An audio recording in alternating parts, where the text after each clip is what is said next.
Підтримайте наш канал на канапі. Підпишіться.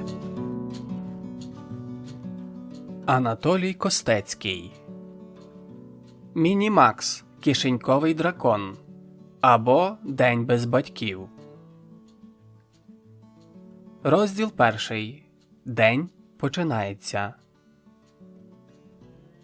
І треба ж було, щоб історія ця трапилась в останній день канікул – 31 серпня.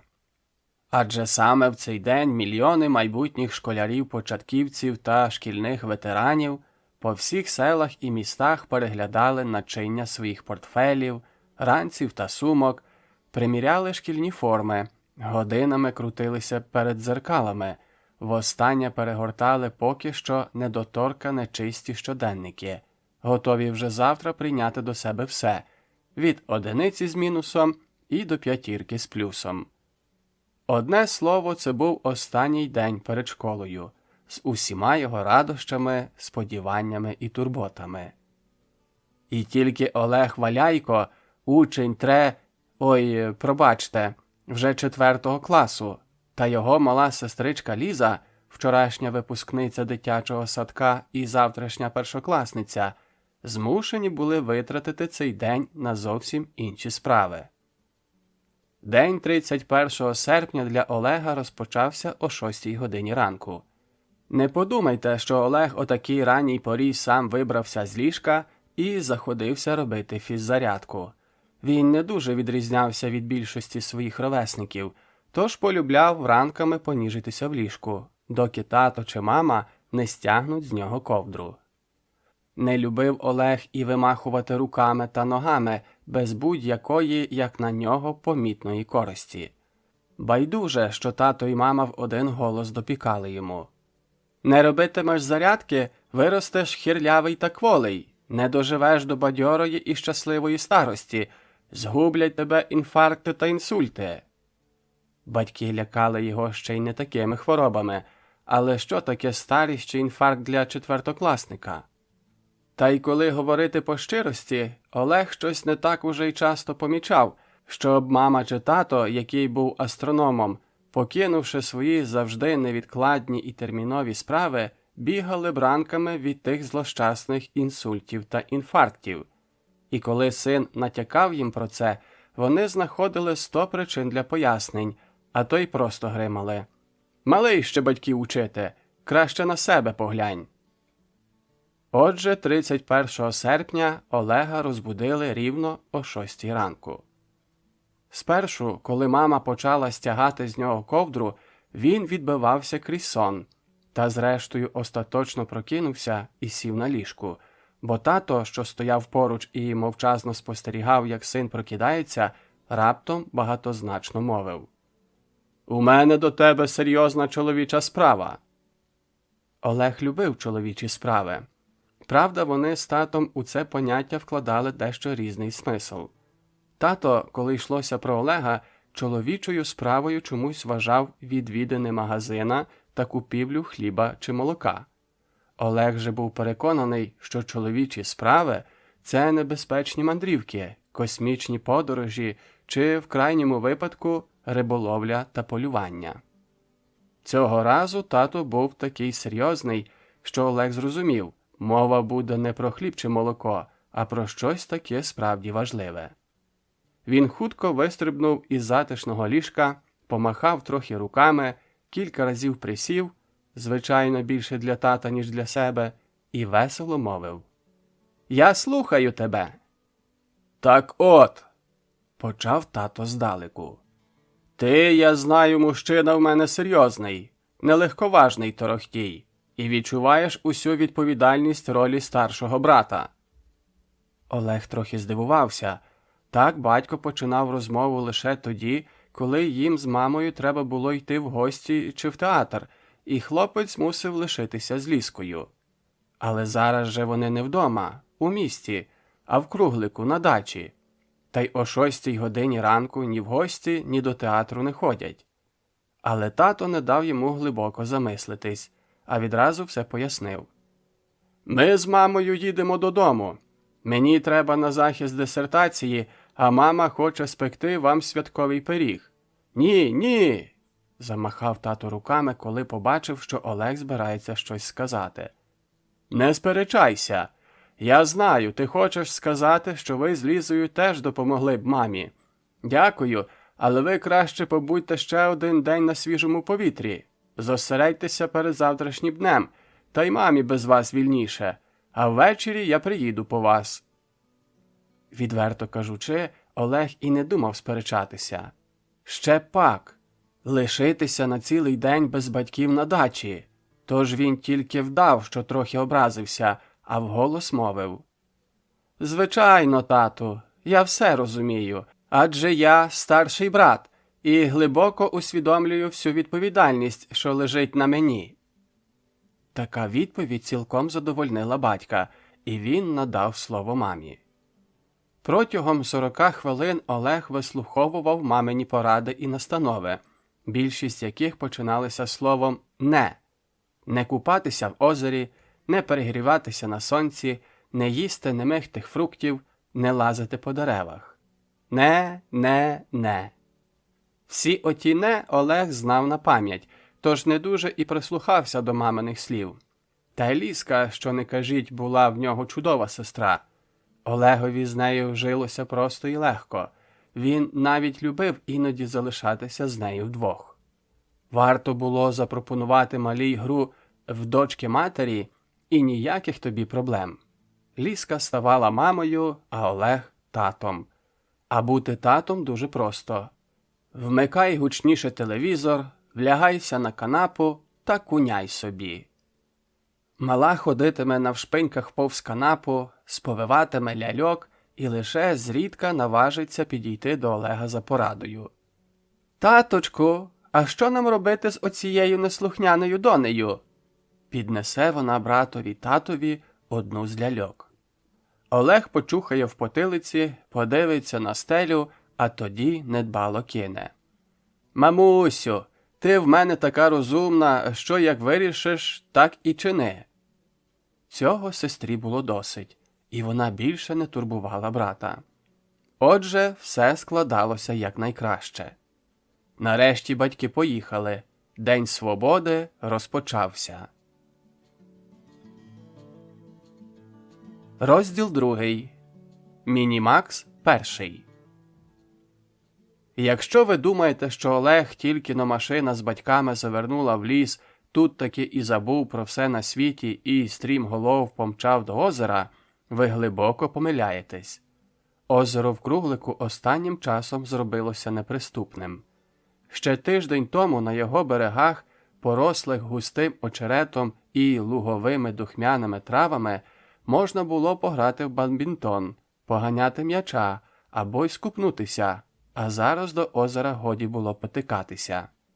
Тільки-но біля нього з'являвся хтось із дачників чи місцевих жителів, як з очерету вискакувала довготелеса бородата постать у гумовому плащі з капюшоном, насунутим на очі, наставляла допотопну мисливську рушницю і різким голосом наказувала: «Стій! Заповідна зона! Стрілятиму!» І хоча жителі Круглика, як місцеві, так і дачники, чудово знали, що рушниця ота не стріляла вже, мабуть, від часів Першої світової війни, бо належала ще дідові попереднього сторожа, та ризикувати не наважувались, і про всяк випадок тут же відступали.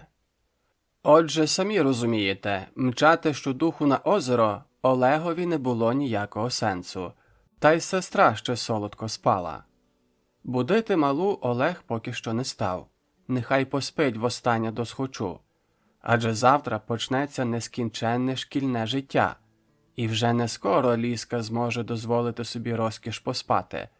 Це Олег чудово знав із свого особистого трикласного досвіду. Він вийшов у садочок і вирішив, поки сестра встане, обібрати 2 вишні, що росли в дальньому кутку дачі. Дальній куток звучало надто перебільшено, до нього було 4 метрів, а то й менше. Взагалі, весь садочок складався з 2 яблунь, 2 вишень, однієї груші дички та заростей дикої малини замість паркану. Та й саме слово «дача» пасувало помешканню Валяйків так само, як, скажімо, слово «богатир» пасувало б худючому і кістлявому Олегові. Дача являла собою фанерну халабуду розміром 3 на 3 метри та висотою десь метрів 2. За покрівлю їй правила вкрита мохом дранка. Споруда мала невеличкі дверцята, у яких навіть Лізка, заходячи, мусила нахиляти голову, та 2 віконечка, такі манюні, що коли б Олег захотів крізь одне з них вистромити голову, то не мав би ніякої гарантії, що зможе втягти її назад. Та коли говорити відверто, яка різниця, чи халабуда з 2 розкладушками править тобі задачу, чи кам'яний будинок? Головне – місце, а кращого за круглик, на одностайну думку мешканців найближчого міста, не знайти. По-перше, недалеко їхати. По-друге, ліс та озеро. По-третє, досхочу свіжого повітря. Одне слово, не круглик, рай земний. Олег спритно здерся на вишню і вже тут, на самому вершечку гнучкого дерева, відчув, що день без батьків почався. Він вправно й хутко обірвав за кілька хвилин обидва дерева, складаючи перестиглі вишні у пакетик від молока, припасований до пояса. Спустився додолу і вирішив нарешті збудити сестру, порадувати малу гостинцем. Та враз пригадав, що мама просила на сніданок забрати у сусідки Ізольди Сократівни яєчка, за які вже наперед заплачено. Ох, уже ці яєчка! Мама десь вичитала, що їх треба вживати щодня, свіжими і сирими, і відтоді примушувала Олега і Лізу ковтати щоранку по одному. При цьому вона пильнувала, щоб діти не просто ковтали яйця, мов індики, а випивали їх повільно, не поспішаючи, крізь невеличкі отвори у шкаралупі. Ще й наспівувала їм якесь нібито давньоанглійське прислів'я. Це прислів'я в татовому перекладі звучало приблизно так. «Хто починає день з яйця, здоровим буде до кінця». Олегові не дуже подобалось слово «кінець». Воно ніби натякало на смерть, але він мовчав.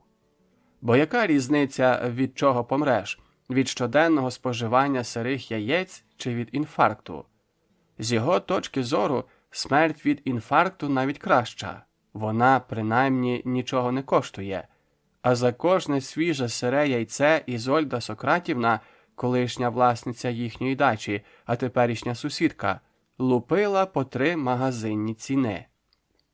Олег підійшов до заростей дикої малини, що відділяла їхню дачу від чималого будинку сусідки, і покликав.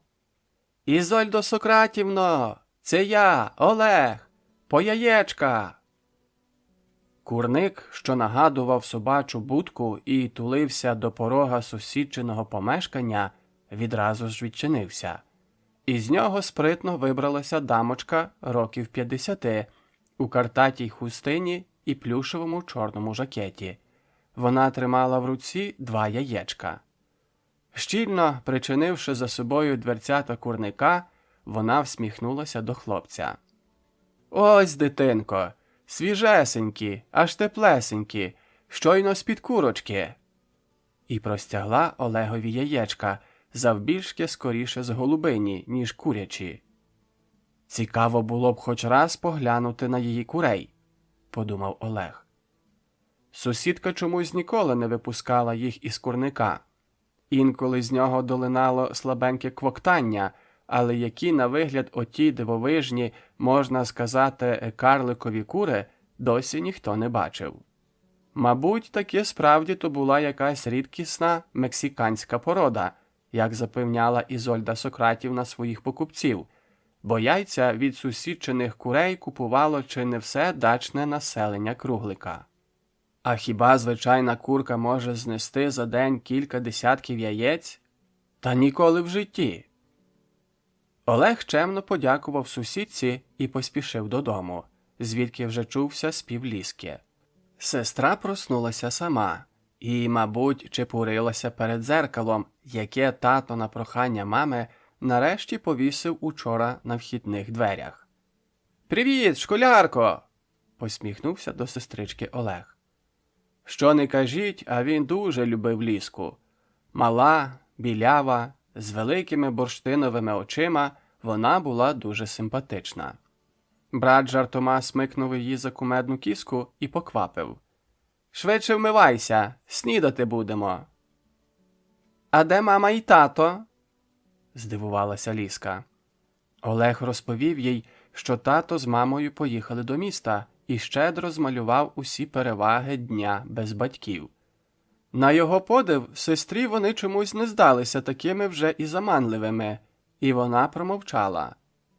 Брат, весело насвистуючи, налив у невеличку каструльку води, вийшов у садок, де містилася їхня кухня, і поставив яєчка варитися. Кухня із газовою плиткою на 2 конфорки була обладнана у фанерному ящику від рояля. Ящик подарував татові один із його знайомих. «Ти що робиш?» – округлила очі сестра. «Адже мама забороняє варити яйця».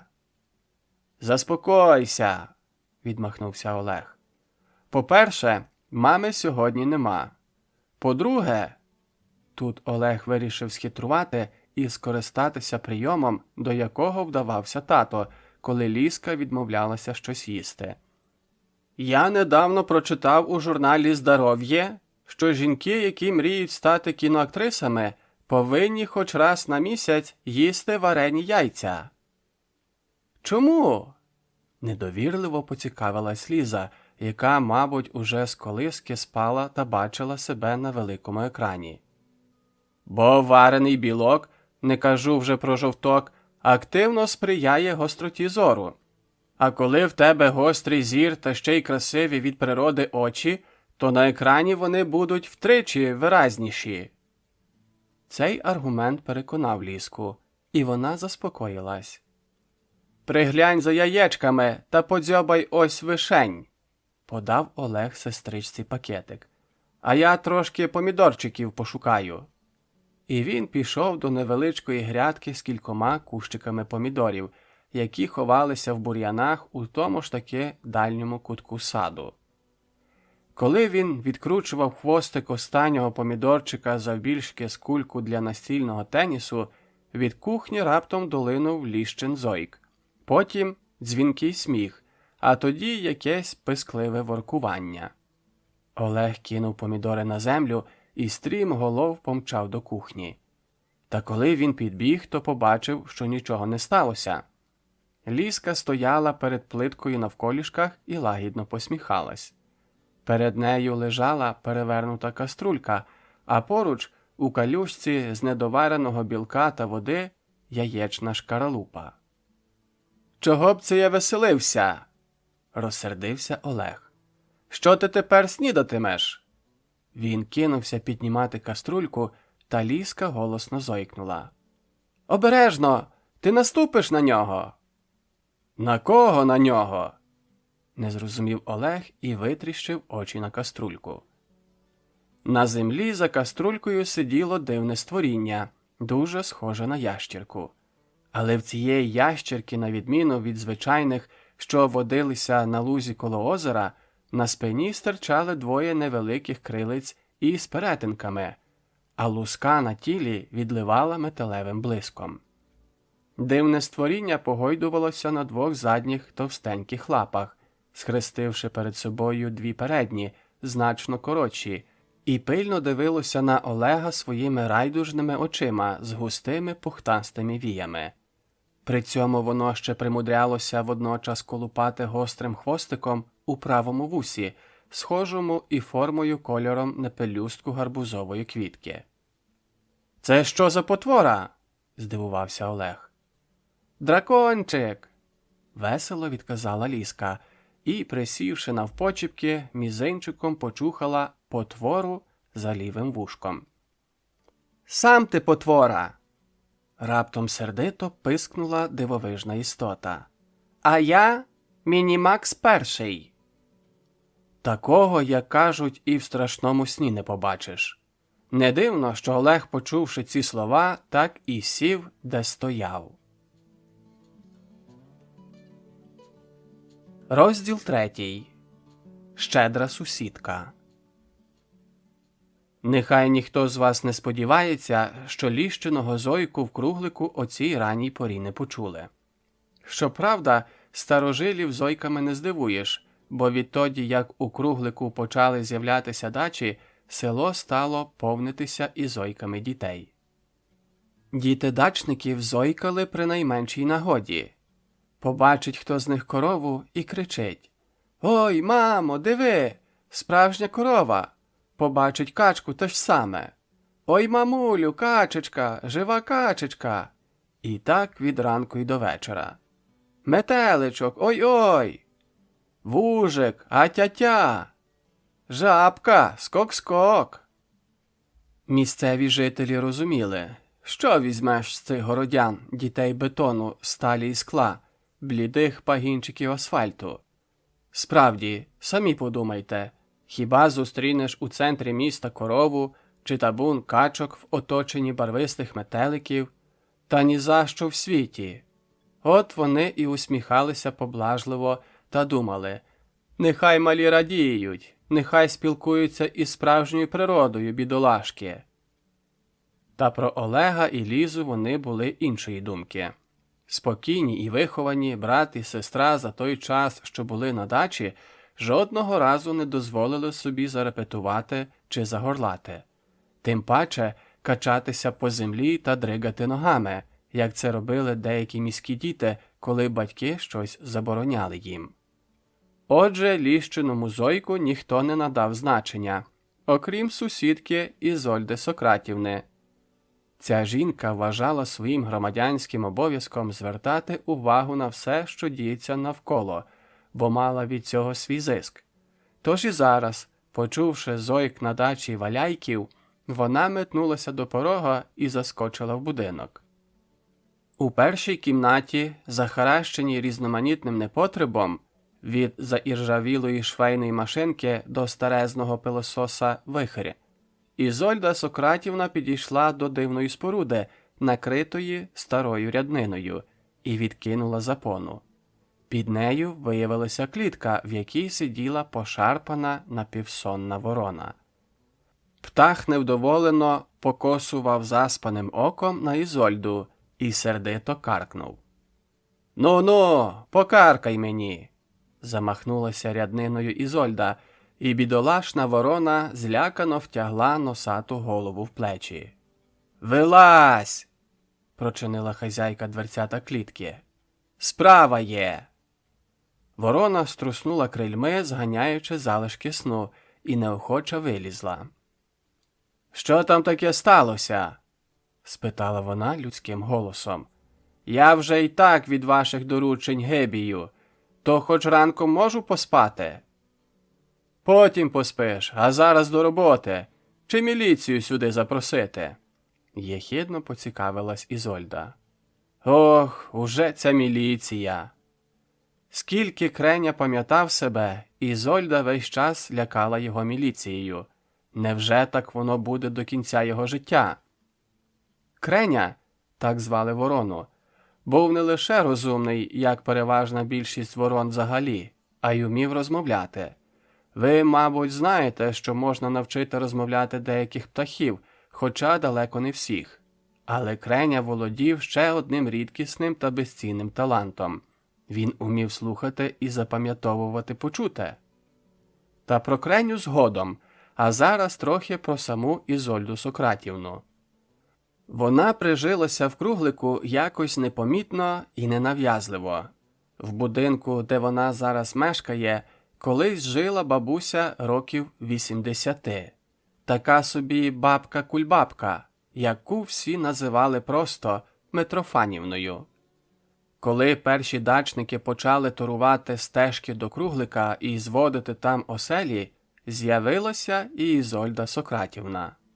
Ніхто не звернув уваги на цю досить чепурну дамочку у капелюшку з пір'ячком. Місцеві жителі думали, що вона теж дачниця, а дачники вважали її тутешньою. Гадали, що народилася вона в Круглику, переселилася згодом у місто і тепер просто наїжджає до своєї колишньої домівки. Але в Ізольди Сократівни була чітка мета – безкоштовно заволодіти будинком у Круглику, а свою міську двокімнатну квартиру залишити єдиному синочку – Вайлуватому Борисові, або, як кликала його мати, Бобчику, приймальникові з Клотари. От і почала Ізольда вчащати до Круглика, до хати бабусі Митрофанівни. Бабця була сама як палець, тож із радістю приймала цю лагідну і привітну на її переконання жіночку, яка щоразу привозила бабусі із Києва гостинці – то пачку вафель «Сніжинка», то коробку цукерок «Пташине молоко», а то й київський торт. Якось непомітно для місцевих жителів візити Ізольди перетворилися на майже постійне перебування в Круглику. І одного чудового дня Митрофанівна заявила сусідам, що Ізольда Сократівна – її далека родичка. Тепер ця родичка нарешті знайшлася і житиме в неї, а хату свою Митрофанівна, як помре, залишить Ізольді у спадщину. Сусіди пораділи за Митрофанівну. Хоч якісь родичі знайшлися, зігріють останні роки бабці. І невдовзі хата була переписана на ім'я Ізольди. Тепер до Круглика став учащати і Бобчик. Щоразу він привозив своїй любій бабусинці, як він величав Митрофанівну, величезний на 3 кілограми подарунковий київський торт. А Митрофанівна, котра за все своє довге трудове життя не те що торта, а й тістечка, мабуть, не бачила і не куштувала, як то кажуть, дірвалася. І хоча пожадливою її ніхто не міг назвати, старенька ладна була віддати останню сорочку тому, хто потрапляв у скруту, але від торта відмовитись не могла. Кожного разу, коли Бобчик приїжджав з тортом, Митрофанівна поважно сідала за великий березовий стіл у дворі і здоровенною дерев'яною ложкою починала уминати цей шедевр кулінарного мистецтва, запиваючи козячим молоком.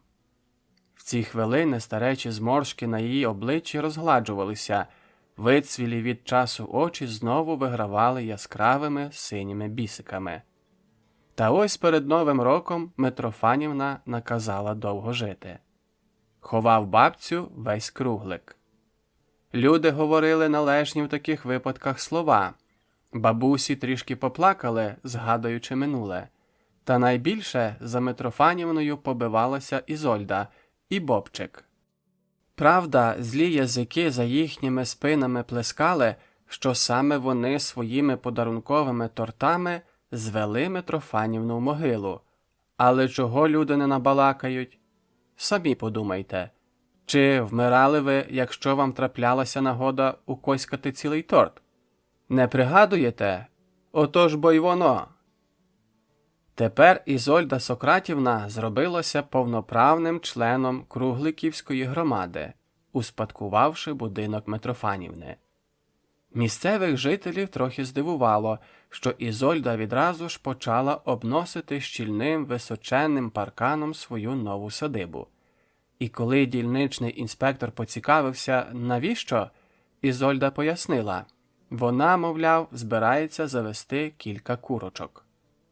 «А вони ж такі капосні», – сказала вона, – «почнуть усюди нишпорити, квіточки у наших дачників видзьобувати, а паркан буде, і квіточки ростимуть спокійно». Цей аргумент усім припав до серця. Бач, виявляється, яка чуйна людина. У першу чергу дбає не про себе, а про інших. Скоро всі дізналися від Ізольди, що вона вирішила теж розводити квіти. І знову ж таки для людей. Гляньте, скільки у нас молоді одружується. А свят оно скільки. День меліоратора, день геолога, день машинобудівника. Годі й полічити. Що не аркуш у календарі, то якесь свято. І до кожного свята людям потрібні квіти. і всі кругликівці одностайно погодилися з нею.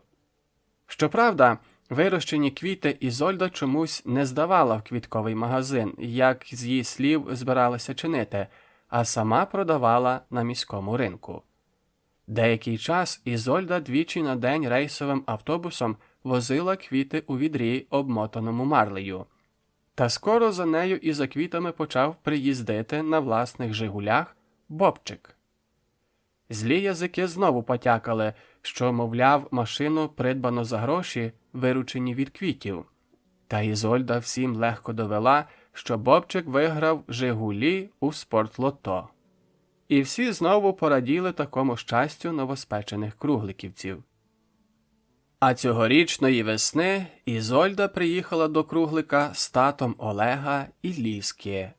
Вона познайомилася з Валяйком-старшим на базарі. Той на 8 березня купував у неї квіти. Вони почали, як ведеться, торгуватися, а там, слово за слово, заговорили і про Круглик. Ізольда довідалася, що Валяйко давно мріяв про невеличку затишну дачку, де можна було б спокійно відпочивати від міської суєти, вивчаючи незадимлене небо. Тут же в Ізольди виникла на її думку блискуча ідея. Вона умовила тата відвезти додому квіти, потім забрати її з ринку і разом навідатись в Круглик. «Є варіант!» – загадково всміхнулася вона. А коли вже в Круглику незрівнянна Ізольда Сократівна, як почав величати її астроном Валяйко, запропонувала йому віддати під дачу споруду, де колись мешкала коза Митрофанівни, тато ледь не заплакав від її людської щедрості і безкорисливості. Ізольда всім казала, що Валяйко пропонував їй гроші, але вона і слухати не схотіла. Вважала, що для неї і так велика честь і насолода, якщо її сусідом буде справжній астроном, знавець космічних глибин і таємничих порухів зірок. Зрештою, тато привіз маму, і вона лишилася в повному захваті як від незрівняної Ізольди Сократівни, так і від дачі. Того ж пам'ятного дня Валяйки завезли на омріяну дачку свої речі, а влітку, коли Олег повернувся з піонерського табору, і дітей. Такий королівський жест ще вище підніс авторитет Ізольди в очах кругликівців, і тепер вона зробилася чи не найповажнішою людиною в селі, чого і прагнула весь час. Та коли б хто зазирнув у щедру і безкорисливу душу цієї жінки глибше, то побачив би там зовсім інше. Розділ 4. Таємниця Ізольди. А тепер час розповісти, як жила Ізольда Сократівна насправді. Якщо перша кімната, в якій вона приймала своїх не дуже частих гостей, виглядала захаращеною і неохайною, то друга, дальня, була навпаки розкішною. Увійшовши до неї крізь маленькі, майже непомітні дверцята в тому ж темному кутку, де стояла клітка крені, відвідувач був би приголомшений ще на порозі. Стіни кімнати щільно затуляли східні килими ручної роботи. Яких тільки візерунків тут не було. Око дивували і тішили різнокольорові казкові жар-птиці. Гнучкі діви в шароварах вигиналися в загадковому танку. Дивовижні хімерні створіння сходились у герці, а над ними в бірюзовому небі гойдалися екзотичні риби з хвостами і плавцями, як у павичів. На підлозі теж лежав килим, у ворсі якого нога тонула трохи не до коліна. По кутках кімнати стояли старовинні крісла з витими поручнями у вигляді змій із роззявленими пащами. А на всю бічну стіну простяглася так звана посудна гірка, що віддалено нагадувала сучасний сервант. Гірка ця була із справжньої карельської берези, оздоблена пацьорками, виблискувала дзеркальними задниками, в яких відбивалися прим'якшені кольори музейного кришталю і порцеляни. Посеред кімнати, як центр усього цього дива, стояв столик червоного дерева із скрученими гнутими ніжками, які прикрашало різьблення у вигляді виноградної лози. На столику тьмяніли два бронзові старовинні підсвічники у формі атлантів, котрі у своїх могутніх руках, які згодилися б для роботи вантажників на залізниці, тримали товсті свічки з воску вишневого кольору. До цієї кімнати Ізольда Сократівна заходила лише пізнього вечора, скінчивши всі свої буденні клопоти. Розпродаж яєчок дачникам, догляд за квітами, дружні балачки з сусідками про погоду і міжнародне становище. Але перед тим, як зайти, вона старанно готувалася. Скромне сатинове плаття і плюшевий чорний жакет летіли в темний куток першої кімнати, щоразу лякаючи креню. Замість цього ганчір'я вона вдягала розкішний атласний халат з малюнками, що пасували кольорами до килимів. Замість босоніжок на гумовій підошві за 4 карбованці 37 копійок Ізольда Сократівна взувала вишиті золотою ниткою капці, облямовані хутром нерпи, ціну яких навряд чи зміг би точно визначити навіть найкращий прийомщик комісійного магазину. А на старанно вимиті і змащені дорогим французьким кремом руки настромляла коштовні персні з діамантами. Наприкінці вона робила зачіску. Ізольда збирала волосся, ще густе і чорне, мов пір'я, у крененому хвості, в тугий жмут на потилиці, заколювала його черепаховим гребінцем і лише тоді повагом прочиняла заповідні дверцята.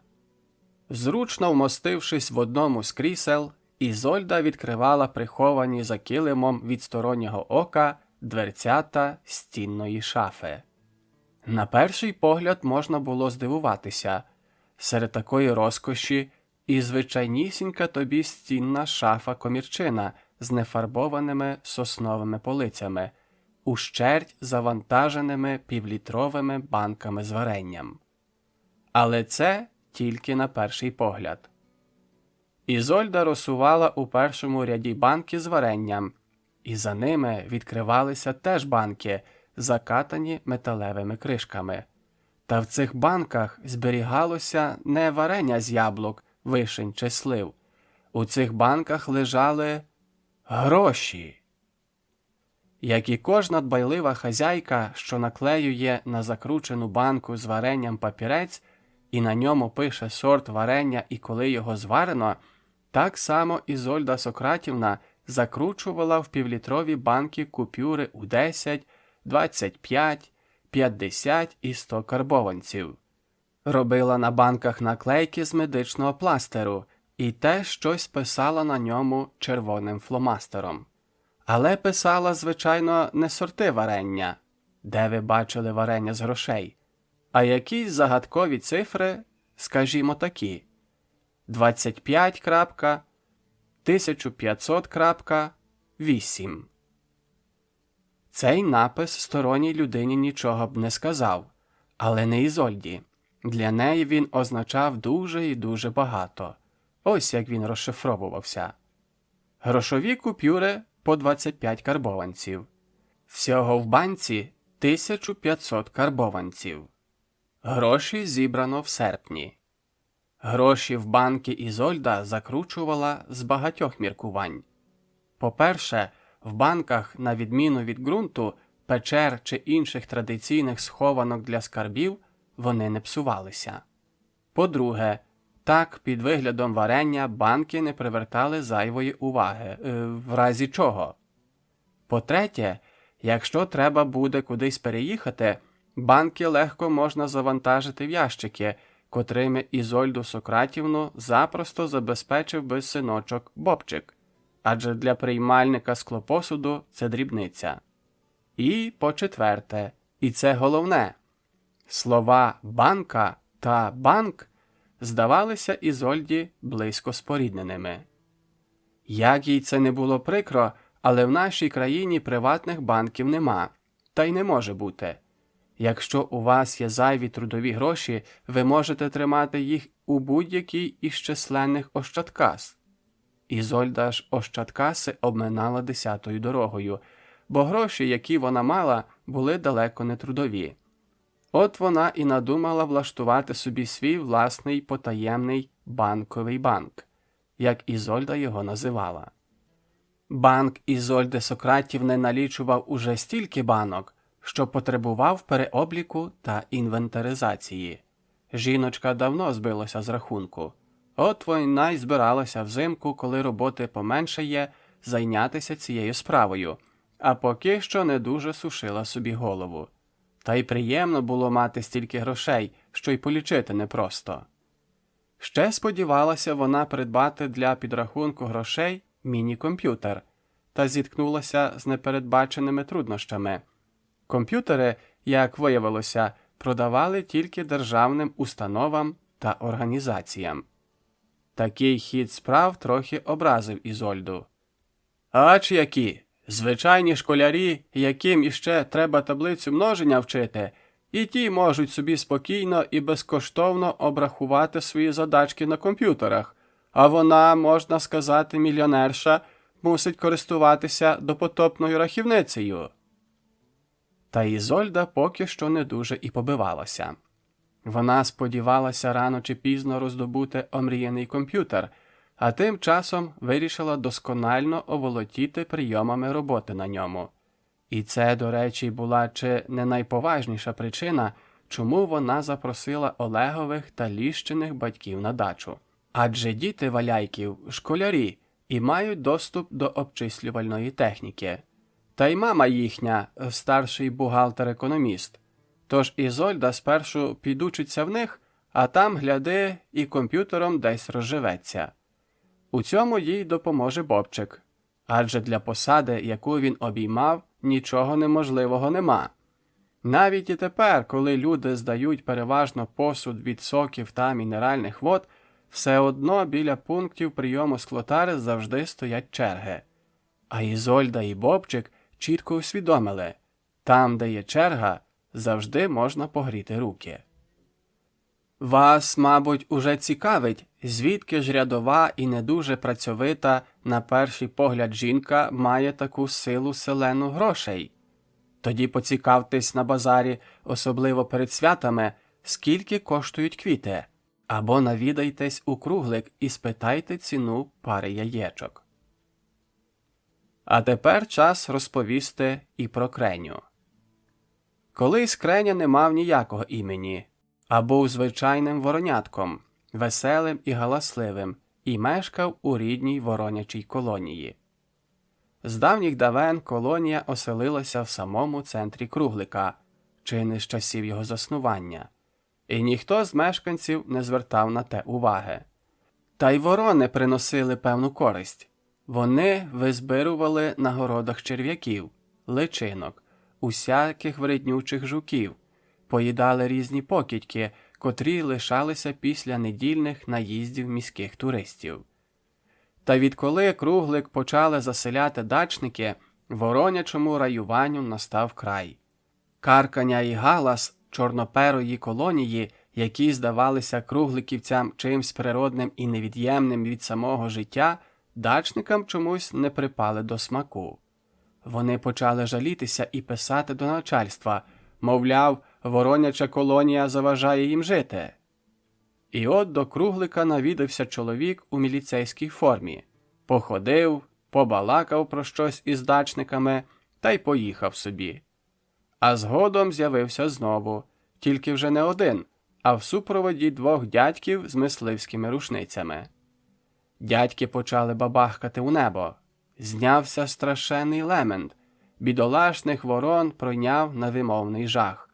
І пташина колонія подалася хто зна куди, щоб уже більше ніколи не повернутися до рідних домівок. Креня ж при перших пострілах від переляку підскочив угору. І випав із гнізда, бо ще не навчився як слід літати. Мисливці, розігнавши ворон, подалися геть. А Креню, переляканого і немічного, підібрала Ізольда. Так він і оселився в неї.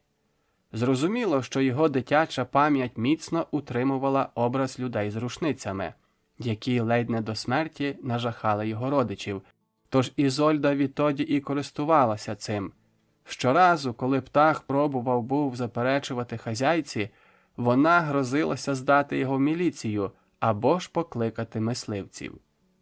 І хоча в Круглику мисливців не було, а дільничним інспектором працював веселий, рум'янощокий хлопець із дивним, як на нього, прізвищем Крутивус, його дитине обличчя досі не відало, що таке бритва. Та згадка про давнього кривдника у міліцейській формі лишилася в Крені назавжди. Кренею Ізольда назвала Птаха на честь свого таточка. Вона ж і навчила Креню розмовляти, а слухати і запам'ятовувати почути він умів чи не від народження, адже й у ворон, як і в людей, теж бувають свої вундеркінди. Ворона була потрібна Ізольді для того, аби узнавати, що де робиться. Вона примушувала Птаха літати по Круглику, підслуховуючи плітки і чутки, та переповідати їй. Знаючи майже всі таємниці як мешканців Круглика, так і дачників, Ізольда, лише натякнувши на свою обізнаність, легко вибивала для себе будь-які блага.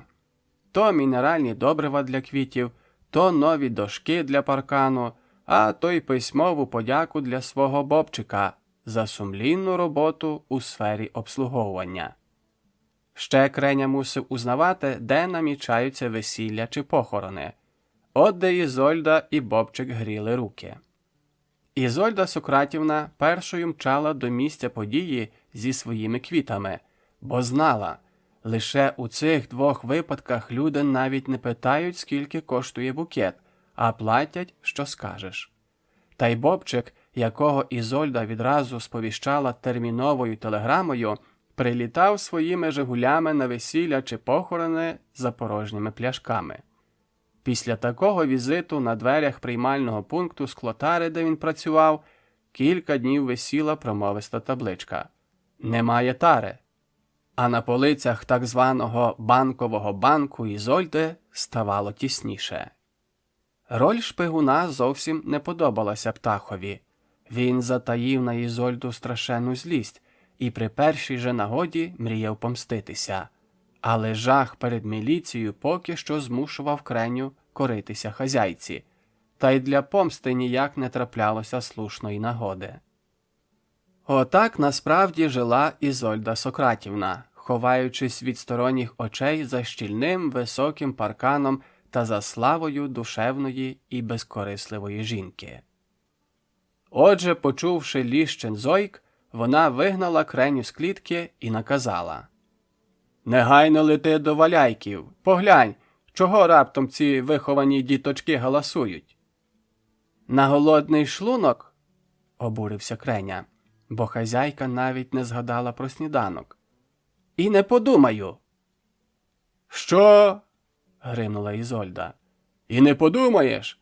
Так я зараз ось-ось!» І вона вдала, ніби збирається бігти на двір і щосили гукати на поміч дільничного міліціонера Крутивуса. Так вона вже не вперше лякала Птаха. І хоч Креня в глибині своєї воронячої душі трохи сумнівався, що міліція може стати Ізольді з її квіточками в пригоді, але страшний спогад дитинства знову примушував його скоритися. «Лечу! Вже лечу!» – замахав Птах крилами. «Але хоч макову росиночку!» «На вже, ненажера, вдавися!» Розщедрилась, пожалівши Птаха, Ізольда і кинула йому запліснявілу обсмоктану кістку. Креня спершу ображено і гордовито відвернувся, та голод, як то кажуть, не свій брат, і він під презирливим поглядом Ізольди квапливо обдзьобав ледь помітні залишки курятини, утер дзьоба кістистою лапою і тінню шугонув у прочинену квартирку.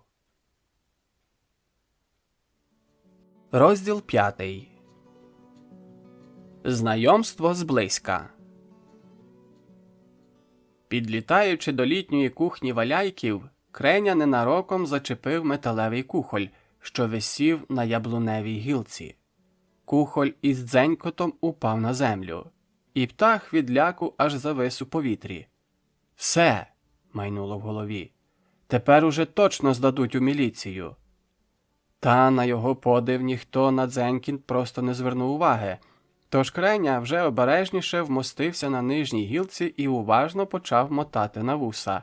Пробачте, на дзьоба все, що діялося в кухні.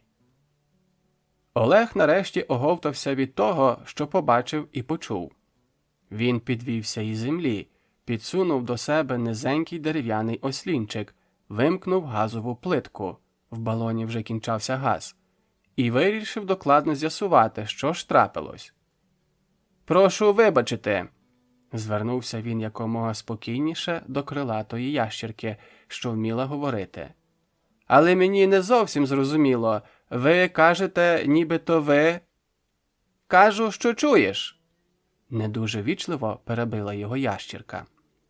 «Я дракон Мінімакс перший, і поки що останній».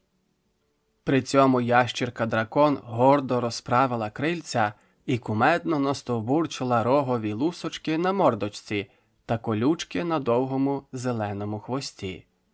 А коли деякі особи, котрі безпідставно, як я переконався, іменують себе Homo sapiens, тобто людиною розумною, мислячою, не розуміють елементарних істин, то й нічого з такими правити теревені. Мінімакс скінчив свою промову і зарозуміло відвернувся, утупивши райдужні очиці, прикриті повіками з блакитними віями, в ліску, що стояла коло плити і усміхалася. Олег не знав, що й відповісти цій пихатій, як на нього, потворі, тож перевів погляд на сестру. «Чого всміхаєшся?» – невдоволено мовив він. «Краще б узяла і прибрала.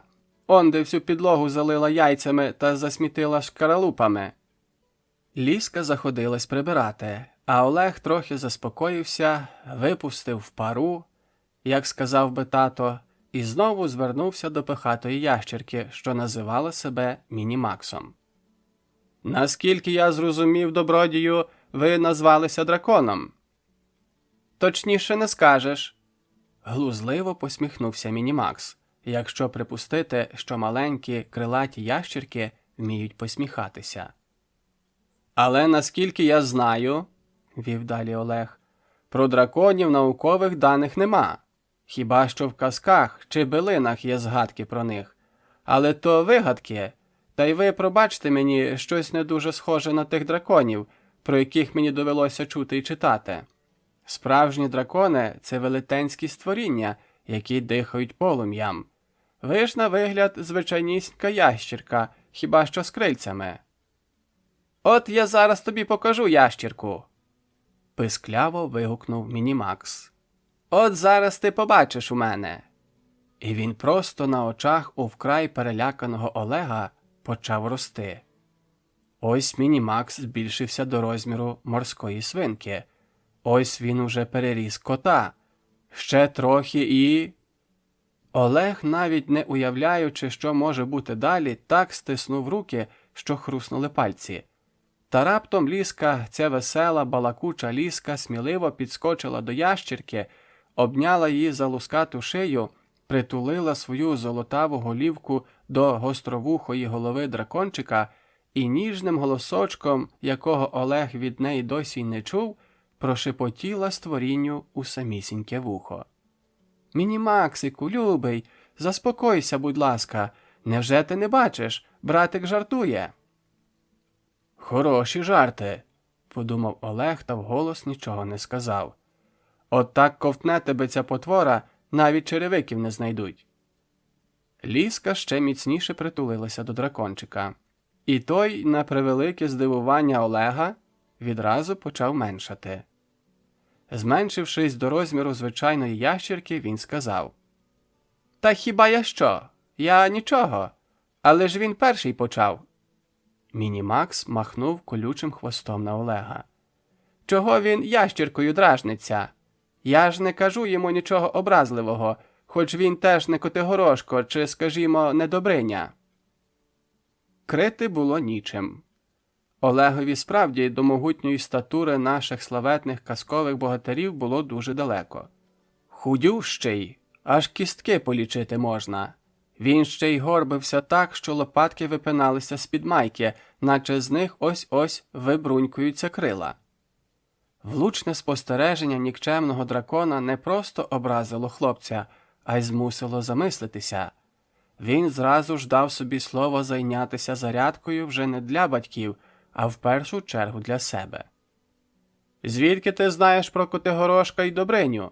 – поцікавився Олег і навіть не помітив, що перейшов на «ти». «Мені та не знати», – буркнув дракончик. «Ваші богатирі стількох моїх предків марно понищили, і не злічити. Силу їм, бачте, дівати було нікуди. Ворогів землі руської мало. Так давай мідь свою на бідолашних дракончиках випробовувати. Гатити, чим попало їм по головах. Хто довбнею, хто палицею залізною, а хто й мечем». І раптом гірка сльозина викотилася з райдужного ока дракончика.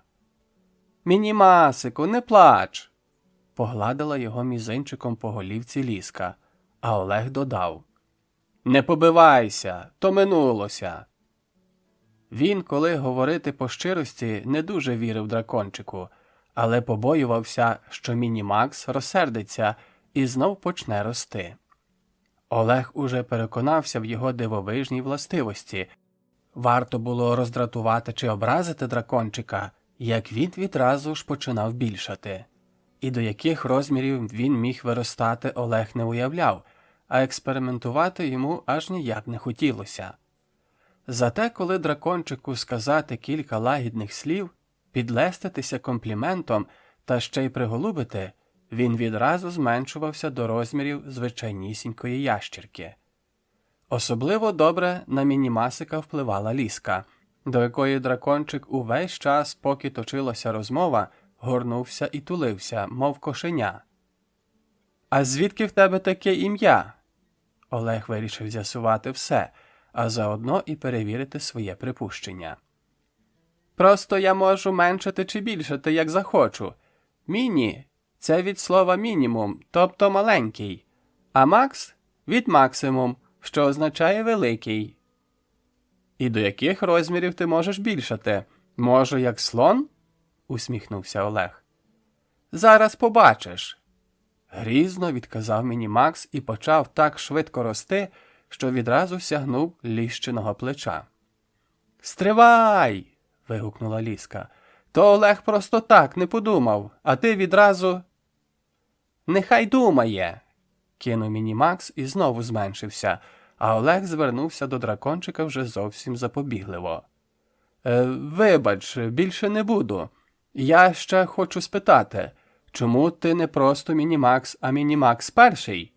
Адже порядковими номерами називали тільки королів та царів». «Ніякий я не король і не цар», – відмахнувся Мінімакс. «Просто я перший з нової експериментальної серії драконів типу Мінімакс». «Що за серія? Що за тип?» – здивувався Олег. «Та й взагалі, звідки нарешті ти тут узявся?» Мимоволі вихопилося у нього питання, яке, мабуть, варто було задати найпершим. «Звідки?» – передражнив дракончик. «Звідти!» – махнув хвостиком на яєчну шкаралупу, зметену Ліскою в невеличку кубку. «Невже з яєчка?» – не повірив Олег. «А то ні!» – усміхнувся Мінімакс. «Адже всі дракони з'являються з яєць. Там наш початок і кінець». Олег, усе ще не дуже вірячи драконові, нахилився і підняв шкаралупки. Частина з них відразу розсипалася в його руках, але дві половинки, наче розрізані навпіл, були цілісінькі. Олег тихенько натис на одну. Нічого. Тоді дужче. Теж нічого. Тоді він затис шкаралупку між долонями і здавив так, що аж почервонів від зусилля. Мінімакс, який пильно спостерігав за хлопцем, хитрувато підморгнув Лісці і глузливо кинув. «Дави, можеш навіть молотком вгатити чи під трактор покласти, все одно не розіб'єш. Адже це не проста шкаралупка, а драконяча. Ні до молотка, ні до трактора Олег, зрозуміло, не вдався. Видно, і справді шкаралупа була незвичайна. Він хотів був кинути її в сміття, як раптом на одній з половинок помітив червоний штамп, схожий на той, що ставлять на магазинних дієтичних яйцях. Іншим разом це не привернуло б уваги хлопця, але ж яйця кипіли. А Олег знав, що в окропі фарба змивається. На цій же шкаралупці штамп був, як новенький. Олег уважно придивився до нього і голосно прочитав: «Дракон типу Мінімакс. Експериментальна серія. Інвентарний номер 1». «Ну й ну», – подумав хлопчик, – «мабуть, і справді ця ящерка не обманює. А може, це наші кібернетики щось нове винайшли?» – блиснула думка. «Може, яйце випадково потрапило від них до курника Ізольди? Адже інститут кібернетики не так уже й далеко від круглика.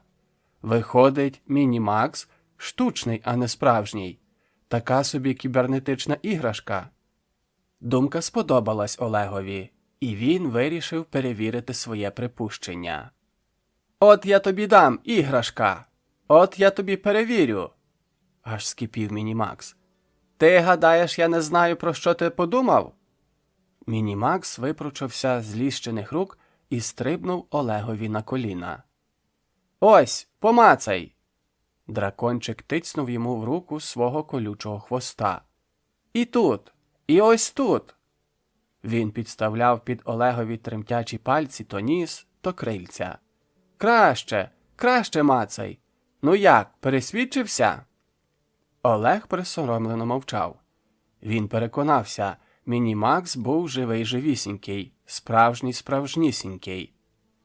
«Отож бо й воно!» – гордо мовив дракончик і, зістрибнувши з колін ошелешеного і враженого хлопця, повернувся до Ліски, яка нишком хихотіла в кулачок. Олег здивувався. Телепат, думки читає. І вирішив більше не сумніватися в існуванні дракона Мінімакса першого. «Ти переконав мене остаточно», – сказав він уголос і запитав. «А що означає цей напис?» «Дрібниці. Кожний тип дракона з'являється лише в одному примірнику. Він повертається на землю». «Як повертається?» – перебив Олег. «То вже наша драконяча справа», – ухилився від відповіді Мінімакс і повів далі. «Так от, він повертається на землю, бо тут наша прабатьківщина, і обертається на яйце. Потім новий дракон вилуплюється на світ, щоб пройти підготовчий період росту. Після цього він повертається додому. Там його перевіряють, і якщо він пройде всі необхідні випробування, його розмножують. У цьому дракони між іншим відрізняються від вас, людей, яких розмножують без попередніх випробувань. Що вийде, те й вийде». Відверто кажучи, балачки Мінімакса образили Олега як представника людства. Якийсь там дракон, а ставить себе вище за людину. Як він, дурненький, не збагне, адже це прекрасно, що люди такі різні. Навіть уявити страшно, коли б їх спершу випробовували в одному примірнику, а тоді розмножували. Виходить, не сподобався комусь, знімай його з виробництва, а припав до смаку, живи в сотнях і тисячах. Ну й ну, ще нароблять отаких, як Петько-психолог, що тоді буде? При згадці про свого однолітка, сусіда по круглику, Олег аж здригнувся та відігнав від себе ці думки. «Мінімаксе, а звідки ти так добре знаєш людей?» – спитав Олег і вирішив про всяк випадок іще раз останній закинути наживку. «Чи не в інституті кібернетики довідався?» Та дракончик наживку не ковтнув. Він презирливо зиркнув на Олега, усміхнувся його нескінченним і марним спробам розкрити таємницю і відказав. «Снився мені твій інститут. У вас там забавками займаються, а у нас справи серйозні». «Де у вас?» «Звісно, де. В сузір'ї дракона». «Де-де?» В один голос перепитали брат і сестра. Сузір'ї дракона, повторив Мінімакс. Там, де ми всі живемо. От ви, люди, живете на Землі в сонячній системі, а ми, дракони, мешкаємо на планеті Драконії, яка знаходиться у сузір'ї дракона. Це найменша планета сузір'я, вона дуже схожа на Землю. Ми там досить давно оселилися, хоч інкубаційний період виведення з яєць та підростання ми досі проходимо на Землі. Я вже казав, драконячий рід походить із Землі. От тепер зрозуміло, полегшено зітхнув Олег. Але все ж поясни, от ти щойно вилупився з яєчка, то звідки ти стільки знаєш? Необхідні знання нам переходять у спадок через гени від попереднього дракона. Ти чув про генетичний код? Щось чув, відказав Олег, бо і справді чув від тата про це. Гени – такі невидимі штуки, які передаються дітям від батьків, тобто успадковуються. І саме завдяки генам, генетичному коду, діти мають чи то мамин колір очей, чи то ходу батька, а то й характер та зовнішність бабусі чи дідуся. Одне слово гени – річ могутня, хоч і невидима. Без генів, як то кажуть, і не туди, і не сюди. «Максику!» – лагідно звернулася до дракончика Лізка. Вона вирішила називати його скорочено. «Ти забув розказати про свою планету?» «Нічого я не забув», – відповів Максик. «Просто я дуже зголоднів, бо від народження ще й рісочки в роті не мав». Брат і сестра винувато заметушились у пошуках чогось їстівного. Великих запасів на дачі, ясна річ, не було, адже вони вже мали сьогодні вертатися додому, завтра до школи. Та все ж у шафці над плиткою Олег знайшов півпачки вівсяної крупи «Геркулес». «Годиться?» – показав він пачку дракончикові. «Смакота!» – вигукнув той, прочитавши назву. «Ми, дракони, полюбляємо все, від чого можна стати здоровим і дужим. А тут сама назва «Геркулес» натякає на силу. Давай!» «Доведеться трохи зачекати, поки звариться». «Та вже потерплю», – погодився дракончик, видряпався по ліщиній нозі і сховався в невеличкій кишенці на її фартушку. «Ой!» – усміхнулася мала і погладила Максика. «Тепер ти вже не просто дракон Мінімакс, а кишеньковий дракон». Мінімаксові назва сподобалась, і він ніжно потерся вушком об ліщин пальчик. А Олег налив у каструльку води і вімкнув газову плитку. Та полум'я над комфоркою ледь пурхнуло і щезло. Хлопець покрутив туди-сюди ручку. Дарма. «Все!» – зітхнув він. «Газ у балоні скінчився». «Пусте!» – мовив Мінімакс і вистрибнув з кишеньки. «Де тут у вас плитка підключається?» Олег показав. «Так», – мовив дракончик, знімаючи шланг з порожнього балона. «Запалюй сірник», – наказав Лізі. Мала запалила сірник і чекала. «Тепер сунь сюди», – роззявив рожеву пащу дракон. «Обпечешся?» – зойкнула Лізка і відвела руку. «Кому кажу, сунь?» – розсердився Мінімакс. «Нам, драконам, вогонь, як вам шоколадне морозиво». Ліза обережно наблизила палаючого сірника до пащі дракончика, і той довгастим, наче в справжньої ящірки, язичком лизнув полум'я. Солодко замружився, а тоді ухопив шланг від плити у пащу і крізь зуби гукнув. «Жапалюй конфойку!» Олег не дуже вірив, що з цього щось вийде, але ввімкнув комфорку, і вона запалала веселим вогником. Вже за кілька хвилин вівсянку можна було подавати на стіл. «Ну як?» – хитро примружився Мінімакс, коли виплюнув уже непотрібний шланг. «Геніально!» – вигукнули брат і сестра. «Тоді до столу!» – скомандував дракончик і перший помчав до будиночка. Бідолаха, мабуть, так зголоднів, що мчав, не розбираючи дороги, і з усього розгону буцнувся головою у двері, на яких висіло мамине улюблене дзеркало. Двері гойднулись. Мінімакс м'ячиком відскочив від них. І вчасно. Тої ж миті дзеркало на секунду зависло в повітрі, а тоді з веселим дзенькотом брязнуло об землю. «Ой!» – сплеснула руками Ліска, забувши, що тримає тарілки для каші. Зрозуміло, що й тарілки лише дзенькнули об землю і розсипалися на скалки, перемішавшись з уламками дзеркала. «Що ж тепер буде?» – схопився за голову Олег. «А що?» – здивувався Максик. «У мене все в порядку, не хвилюйтеся. Голова, спасибі генам, цілісінька. Адже ваші богатирі так нагатили моїм предкам голови, що тепер моя може витримати будь-які удари». «Та я не про твою голову, я про дзеркало», – бідкався Олег. «Воно розбилося, отже чекай неприємностей». «П'є, дзеркало», – кинув зневажливо Мінімакс. «Невже ти віриш у всякі забобони?»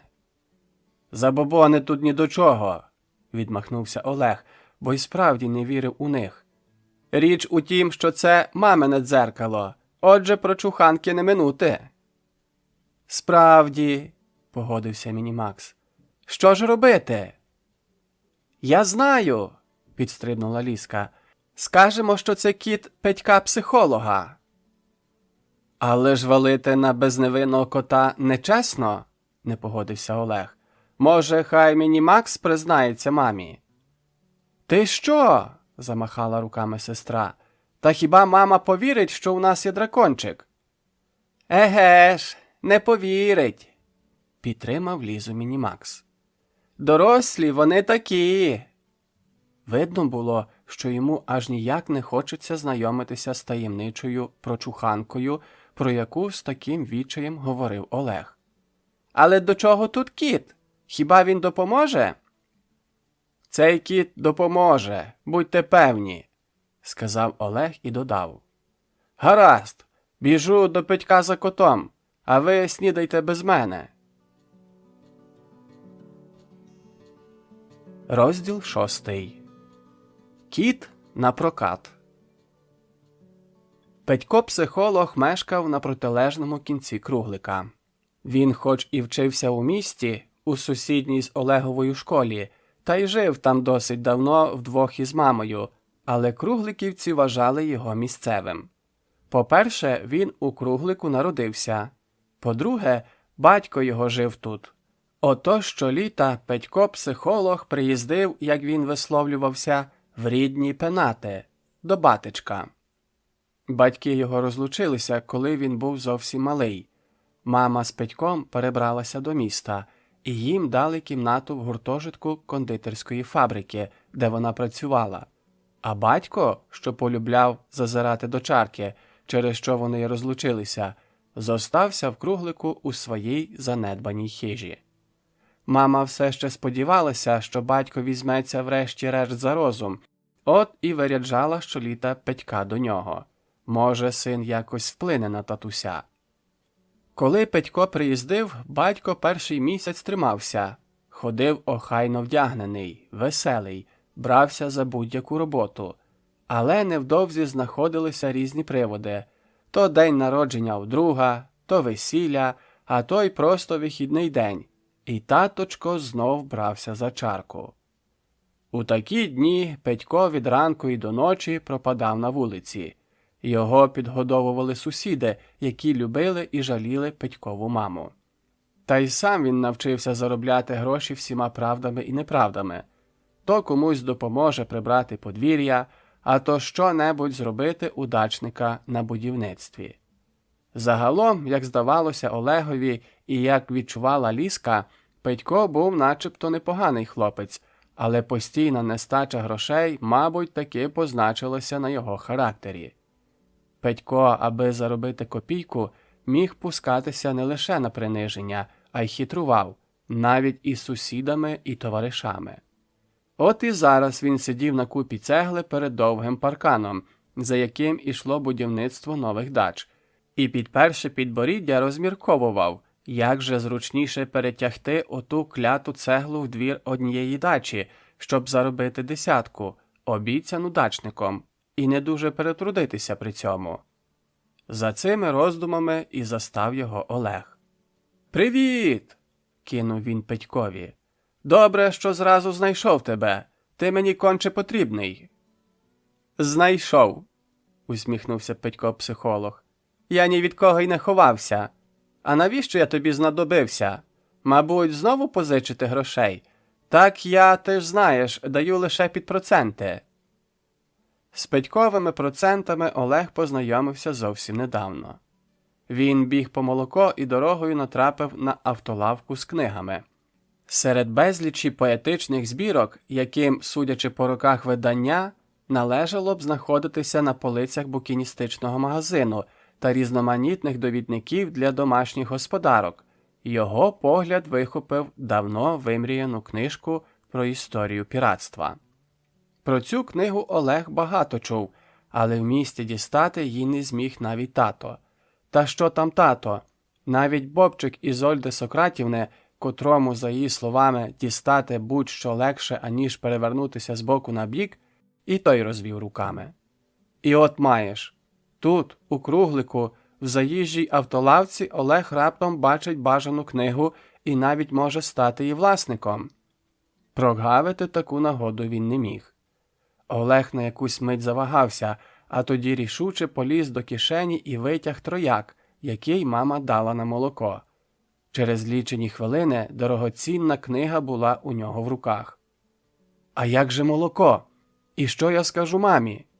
Схаменувся Олег, коли вже ніжно притискав до грудей грубезний том у барвистій обкладинці, під якою ховалися таємниці корсарів південних морів.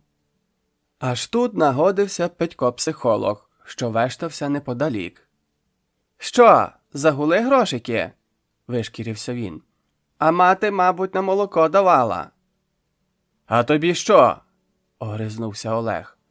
Він знав, що в нього вдома є 5 карбованців, які батьки подарували йому та Лізці на 1 вересня, тож і сподівався закрити ними незаплановану дірку в сімейному бюджеті.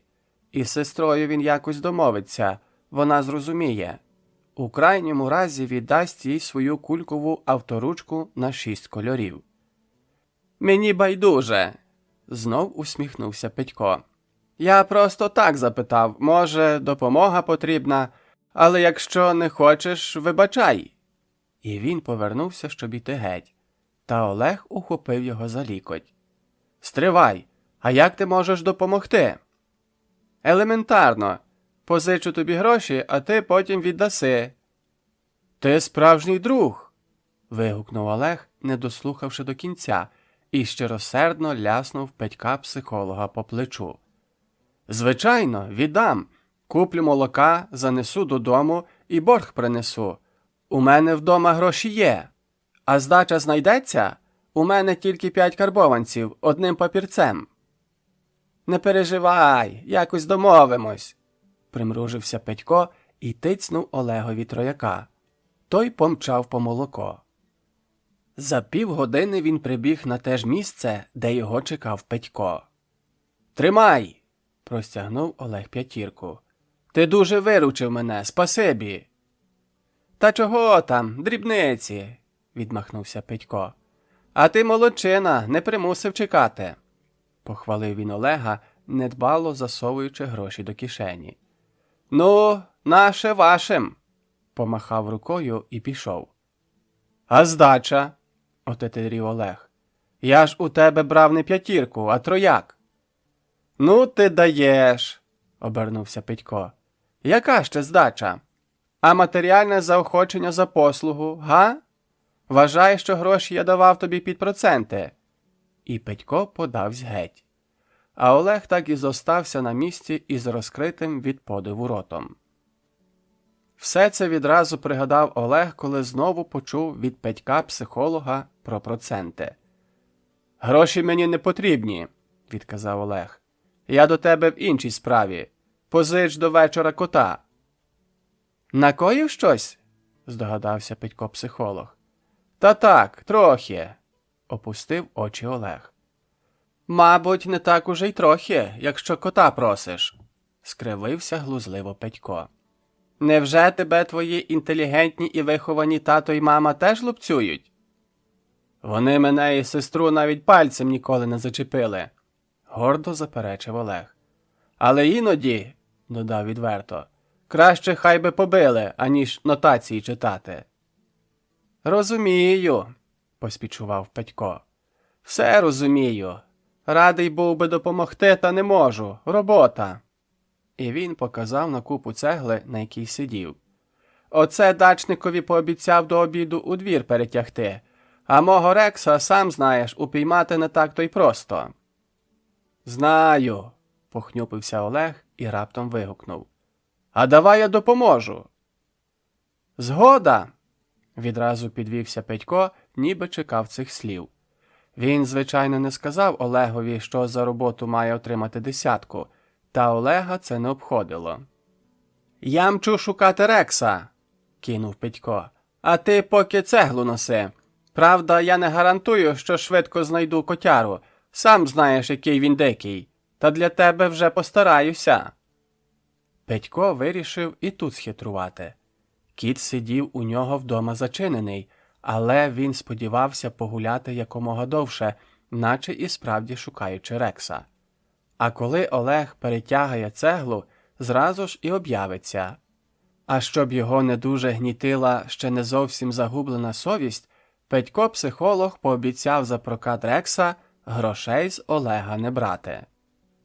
Обидва хлопчики, вкрай задоволені, кожен по-своєму, вдарили по руках, і Петько помчав шукати Рекса, а Олег заходився носити цеглу у двір. Поки вони займаються своїми справами, час, мабуть, розказати, чому Петька прозивають психологом, і що в нього за дивовижний прокатний кіт із собачим ім'ям. У кінці липня, після страшної зливи на дорозі перед хатою Петькового тата, з'явилася чималенька Баюра. Петько помітив її перший і заради розваги сховався за парканом, почав спостерігати, що з того буде. Спершу вулицею пробігла, грайливо підстрибуючи і могикуючи «Повезу тебе до тундри» місцева красуня Ляля. Вона вчасно помітила своїми молодими гострозорими очима Баюру, легко і граціозно, мов дика кізочка, перестрибнула її і понеслася далі із своєю пісенькою. Другим ішов літній новоспечений дачник. Він тягнув на плечі важезний мішок із цементом.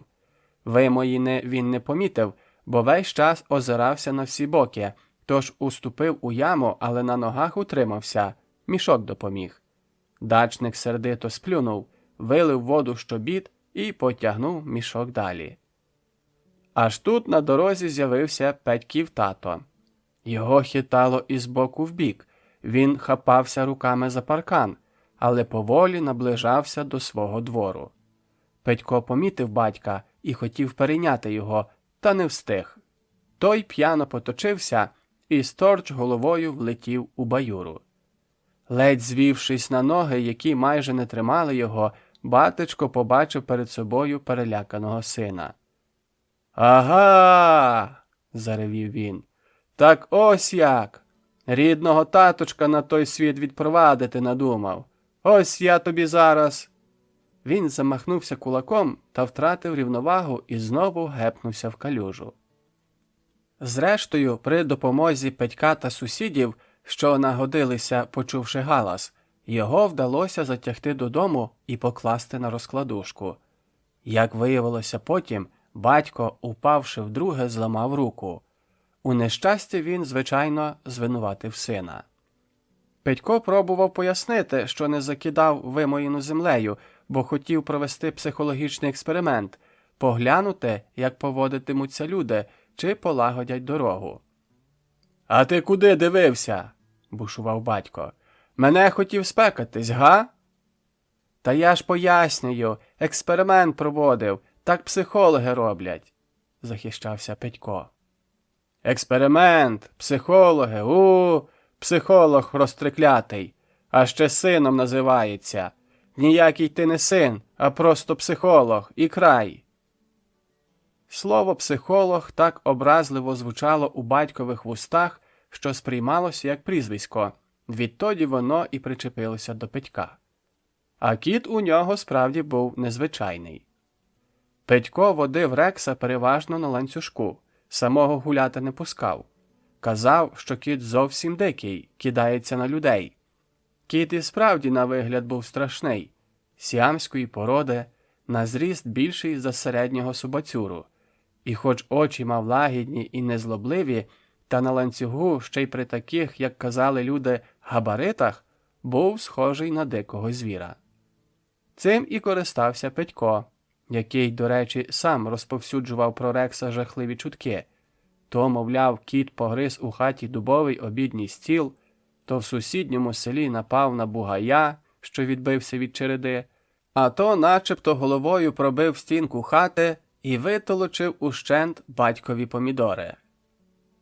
Рексовою славою користувалися і діти дачників, які охоче брали кота на прокат.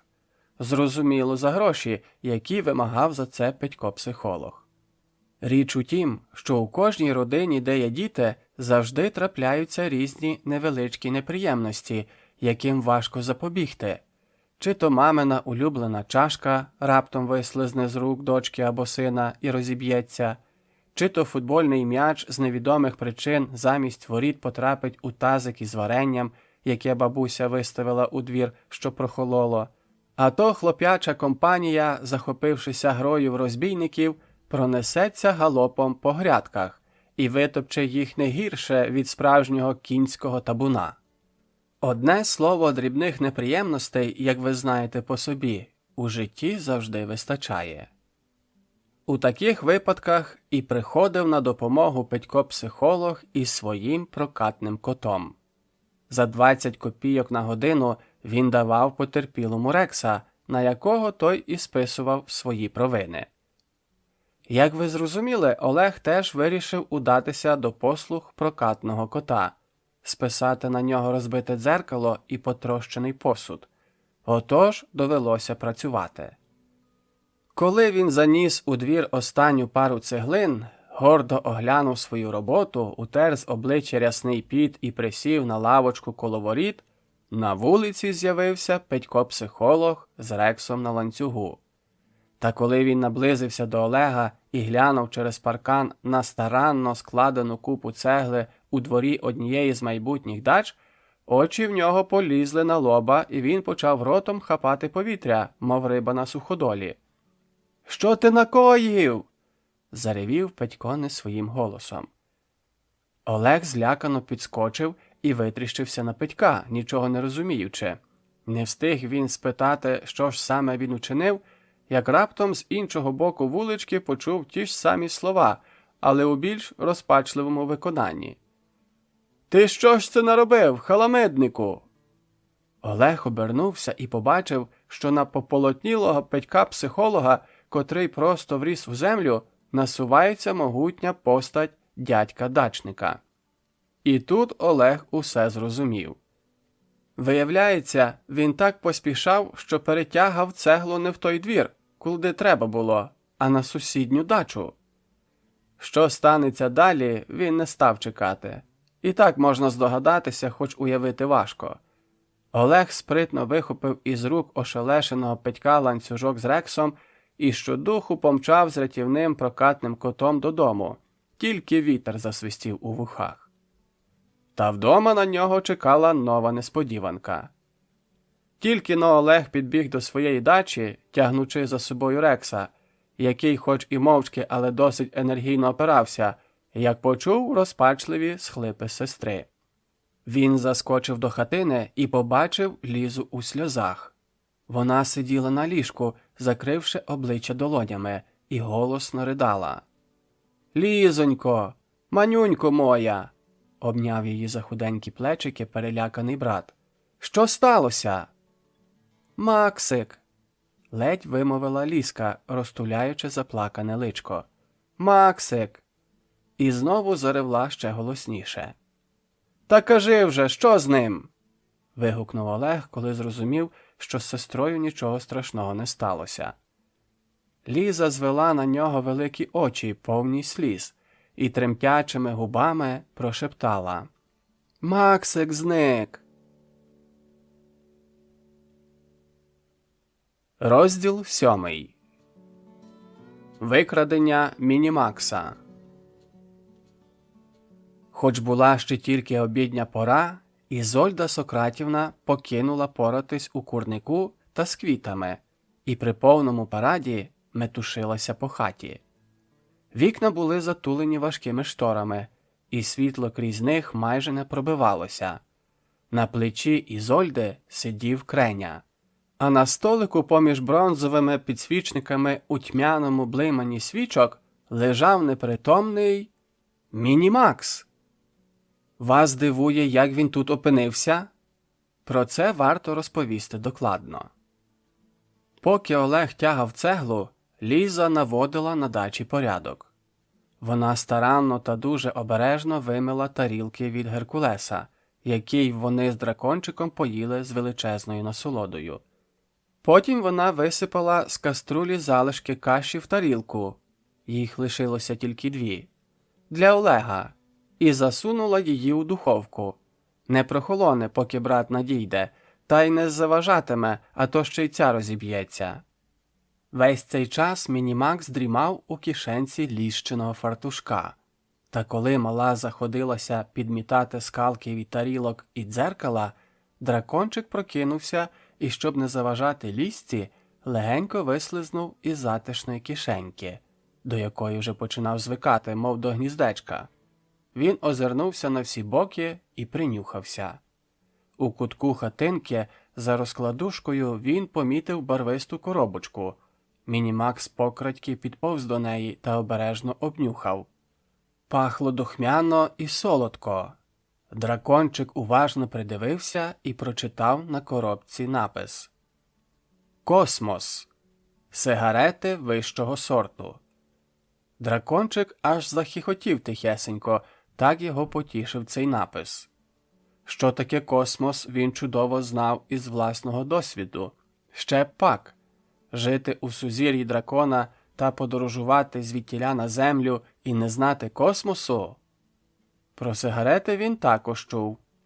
Річ у тім, що до його організму, незважаючи на всілякі запобіжники і фільтри, все ж таки проник одинокий ген куріння, так званий тютюновий ген. Один із предків Мінімакса у свій час надто зловживав тютюном. Ніколи не розлучався з люлькою, яку йому подарував знайомий богатир, що сам кинув палити. От цього ядучого зілля предок дракончика і помер у розквіті сил, коли йому було всього-навсього 713 років. А середній вік драконів, котрі пройшли випробування і стали на масове виробництво, сягає кількох тисячоліть. Коли дракони переселилися у своє нинішнє сузір'я, вони, маючи гіркий досвід, почали нещадно боротися з тютюном, від якого, вони знали, стають сіро-жовтими і немічними не лише могутні дракони, а й люди, надто діти. Але все ж таки поодинокі порушники тютюнової заборони, на жаль, серед драконів часом траплялися. От і до Мінімакса прослизнув від предка отой каверзний і підступний тютюновий ген. Тепер, почувши п'янкий аромат тютюну вищого сорту та побачивши такий рідний і щемливий напис «Космос», той триклятий ген захвилювався, занервував, забігав по всіх драконячих жилочках, грубо розштовхуючи ліктями антитютюнові гени, що злякано притихли від такої агресивної зухвалості. Він і примусив Мінімакса хвилюватися. Дракончик чудово усвідомлював, що курити дуже шкідливо. Про це і зараз лементували ображені антитютюнові гени з усіх своїх останніх сил. Та Мінімакс чомусь волів їхніх розпачливих застережень не чути, а прислухався лише до самотнього гена курця. Він ухопив звабливу барвисту коробочку передніми лапками, вибрався з-під ліжка, підповз до ліски, міцно притискаючи свою знахідку до животика, і смикнув малу за шкарпетку. «Тобі чого, Максику?» – нахилилася до нього Ліза. «Та от, під розкладушкою знайшов», – показав Мінімакс сигарети. «Ой, це ж татові!» – вигукнула здивована Лізка. «Тільки ж він покинув палити. Мабуть, приховав від мами про всяк випадок. Давай я їх переховаю, щоб тато не знайшов», – вирішила Лізка і простягнула руку, щоб забрати сигарети. Але Мінімакс відскочив і крильцями закрив знахідку. «Не дам!» – запищав він. «Я їх знайшов, отже тепер вони мої». «Це ж отрута!» – злякалася мала. «Ти вб'єш себе?» «За нас, драконів, не хвилюйся!» – пихато мовив Максик. «Сигарети нам смакують більше, ніж вам, скажімо, тістечка», – збрехав дракончик і додав.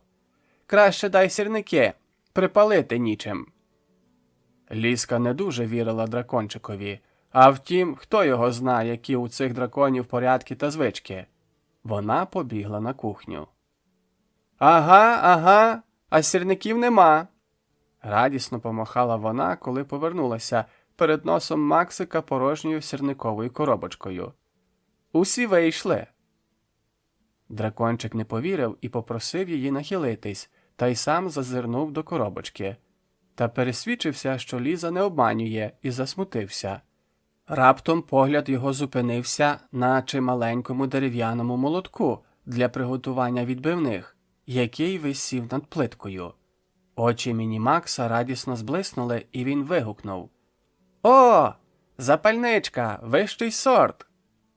«Де?» – не зрозуміла Лізка. «Та ой же, над плиткою!» – показав Мінімакс. «Хіба це запальничка?» – засміялася Лізка. «Це молоток для м'яса». «Для вас, людей, може, і молоток, а для нас, драконів, запальничка», – пояснив Максик. «Давай бери її та гати ось сюди». І він підставив потилицю, щільно вкриту роговими щитками. «Та ти що? Я ж тебе можу вбити!» «Не хвилюйся! Хіба не бачила, як я головою у двері бабахнув? Отож бо, я ж уже казав, після роботи ваших богатирів наші драконячі голови нічим не проб'єш». «Але при чому тут вогонь?» – не зрозуміла дівчинка. «А при тому, що від удару по потилиці з очей посиплються іскри, а я від них припалю». Лізці дуже закортіло поглянути на таку дивовижу, і вона наважилась. Взяла молоток, легенько розмахнулася та бацнула Мінімакса по потилиці. Ніяких іскор вона не побачила. «От і нема нічого», – розчаровано сказала вона. «Звичайно, нема, якщо бити так ніжно», – розсердився дракончик. «Ану, спробуй дужче». Лізка розмахнулася вдруге і поцілила дракончикові точно поміж вухами. Молоток дзвінко брязнув об щитки, і з очей Максика вихопився жмут блакитних іскорок, від яких дракончик дуже спритно прикурив сигарету, наче робив це все своє життя. От що значить тютюновий ген. Він переміг опір інших генів і направив на шкідливий вчинок бідолашного дракончика, який ні сном, ні духом не відав, що його чекає. «Красотища!» – мовив Мінімакс, глибоко затягуючись, мружачи очі і випускаючи в повітря густий струмінь тютюнового диму. «Нектар! Бальзам! Амброзія!» Від ядучого диму Лізка закашлялась, аж сльози з очей побігли. Замахала руками, розганяючи дим, і благально попросила дракончика. «Максику, ти краще вийди в садок і там покури, поки я приберу, а то твій дим очі мені виїсть». «Нема питань!» Відразу згодився Мінімакс, ухопив пачку із сигаретами і вискочив на двір. Там він розлігся на прохолодній травичці під вишнею, поклав поруч коробочку з отрутою і почав смалити сигарету за сигаретою, припалюючи одну від одної. Лізка тим часом скінчила прибирати і покликала Максика, та їй ніхто не відповів. Вона вийшла в садок і роззирнулася навкруги. Дракончика ніде не було. Раптом погляд малої впав на пачку від сигарет і купку недопалків під вишнею. Мала підбігла до дерева і уважно подивилася в траві. Максика і тут не було. Тоді навколішках вона облазила весь садок, навіть колючі зарості малини, та дракончик як у воду впав. Тоді Ліска почала голосно схлипувати і шморгати носом. На ці звуки за паркану вистромилась голова Ізольди Сократівни і спитала: «Чого, дитинко, рюмсаєш? Загубила щось?» «Дракончика», – схлипнула Ліска, але вчасно схаменулася і додала: «Ящірку, вона на дракончика схожа. Я для школи впіймала, для живого куточка, а вона десь утекла». «Пхє!» – реготнула сусідка. «Та цього добра біля озера хоч греблю гати.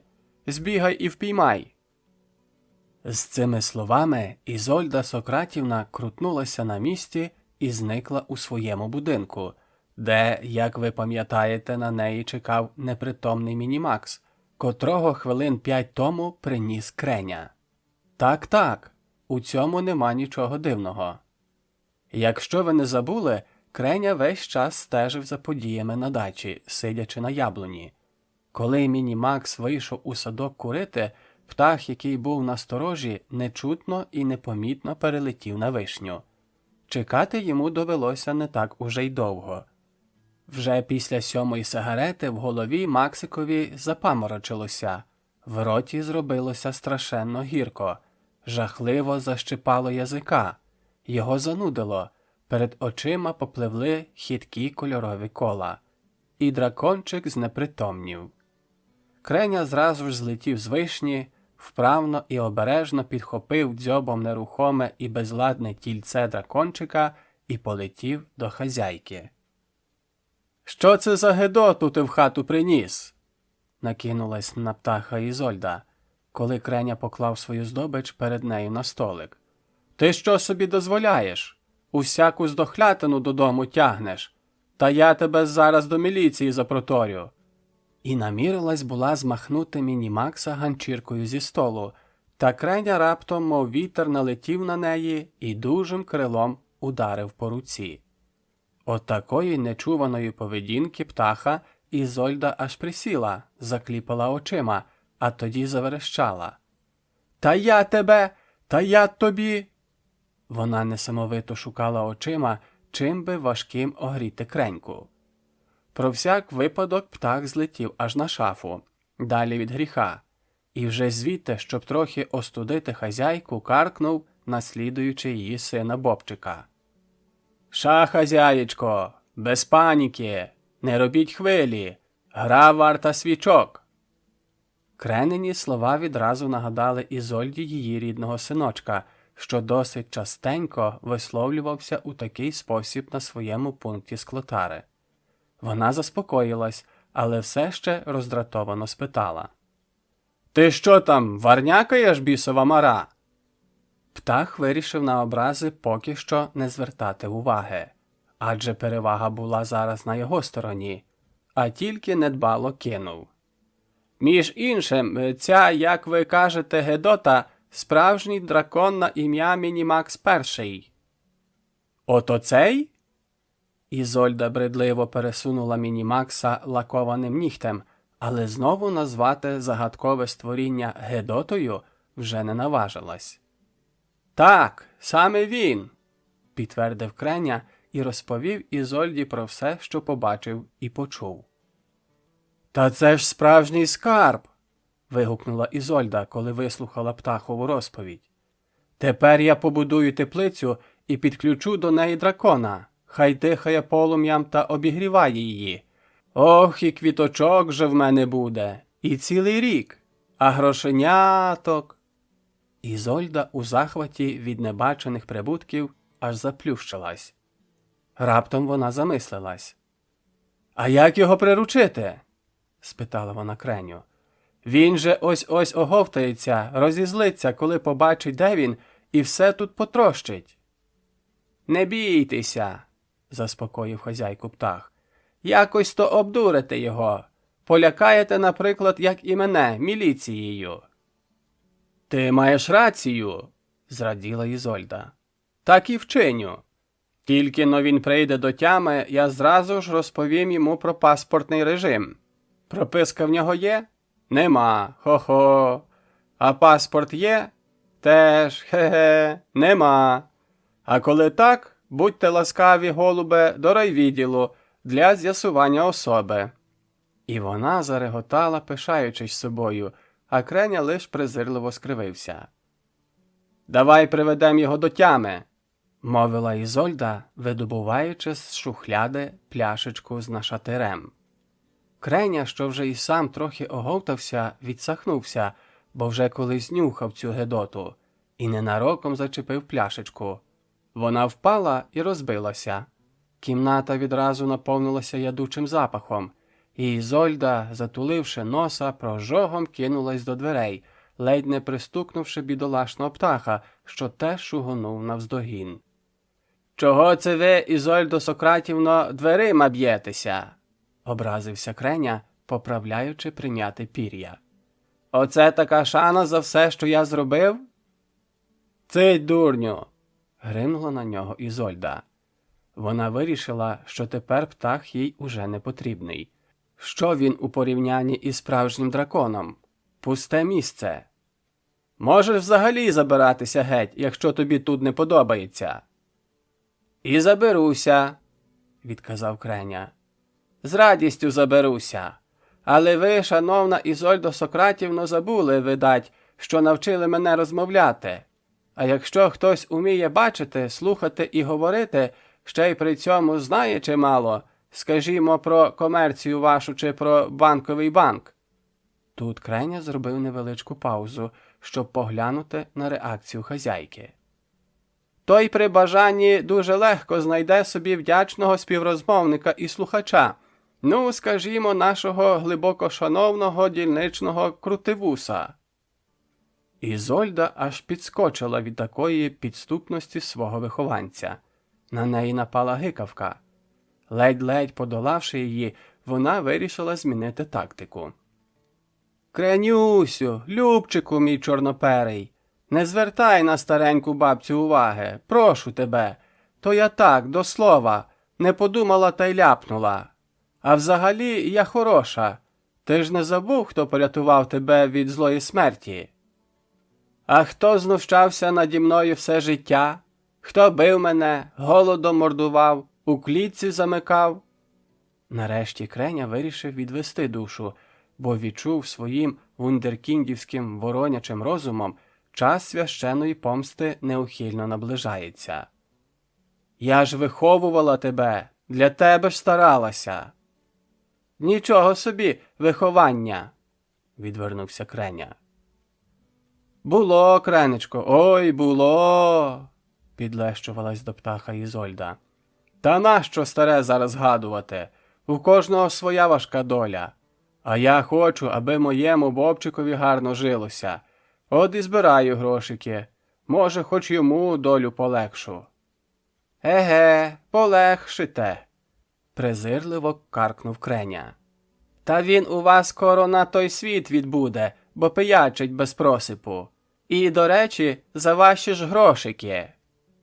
«Не каркай, клятущий», – схлипнула Ізольда, почувши правду про свого синулю, яку старалася приховувати навіть від самої себе. «Він покине, я знаю, покине. От побачиш». «Так він вам і покине. От коли б заробляв гроші трудом, потом і мозолями власними, тоді, може, і кинув би. А так, легкі набутки, нечесні, нетрудові, і пропивати легко».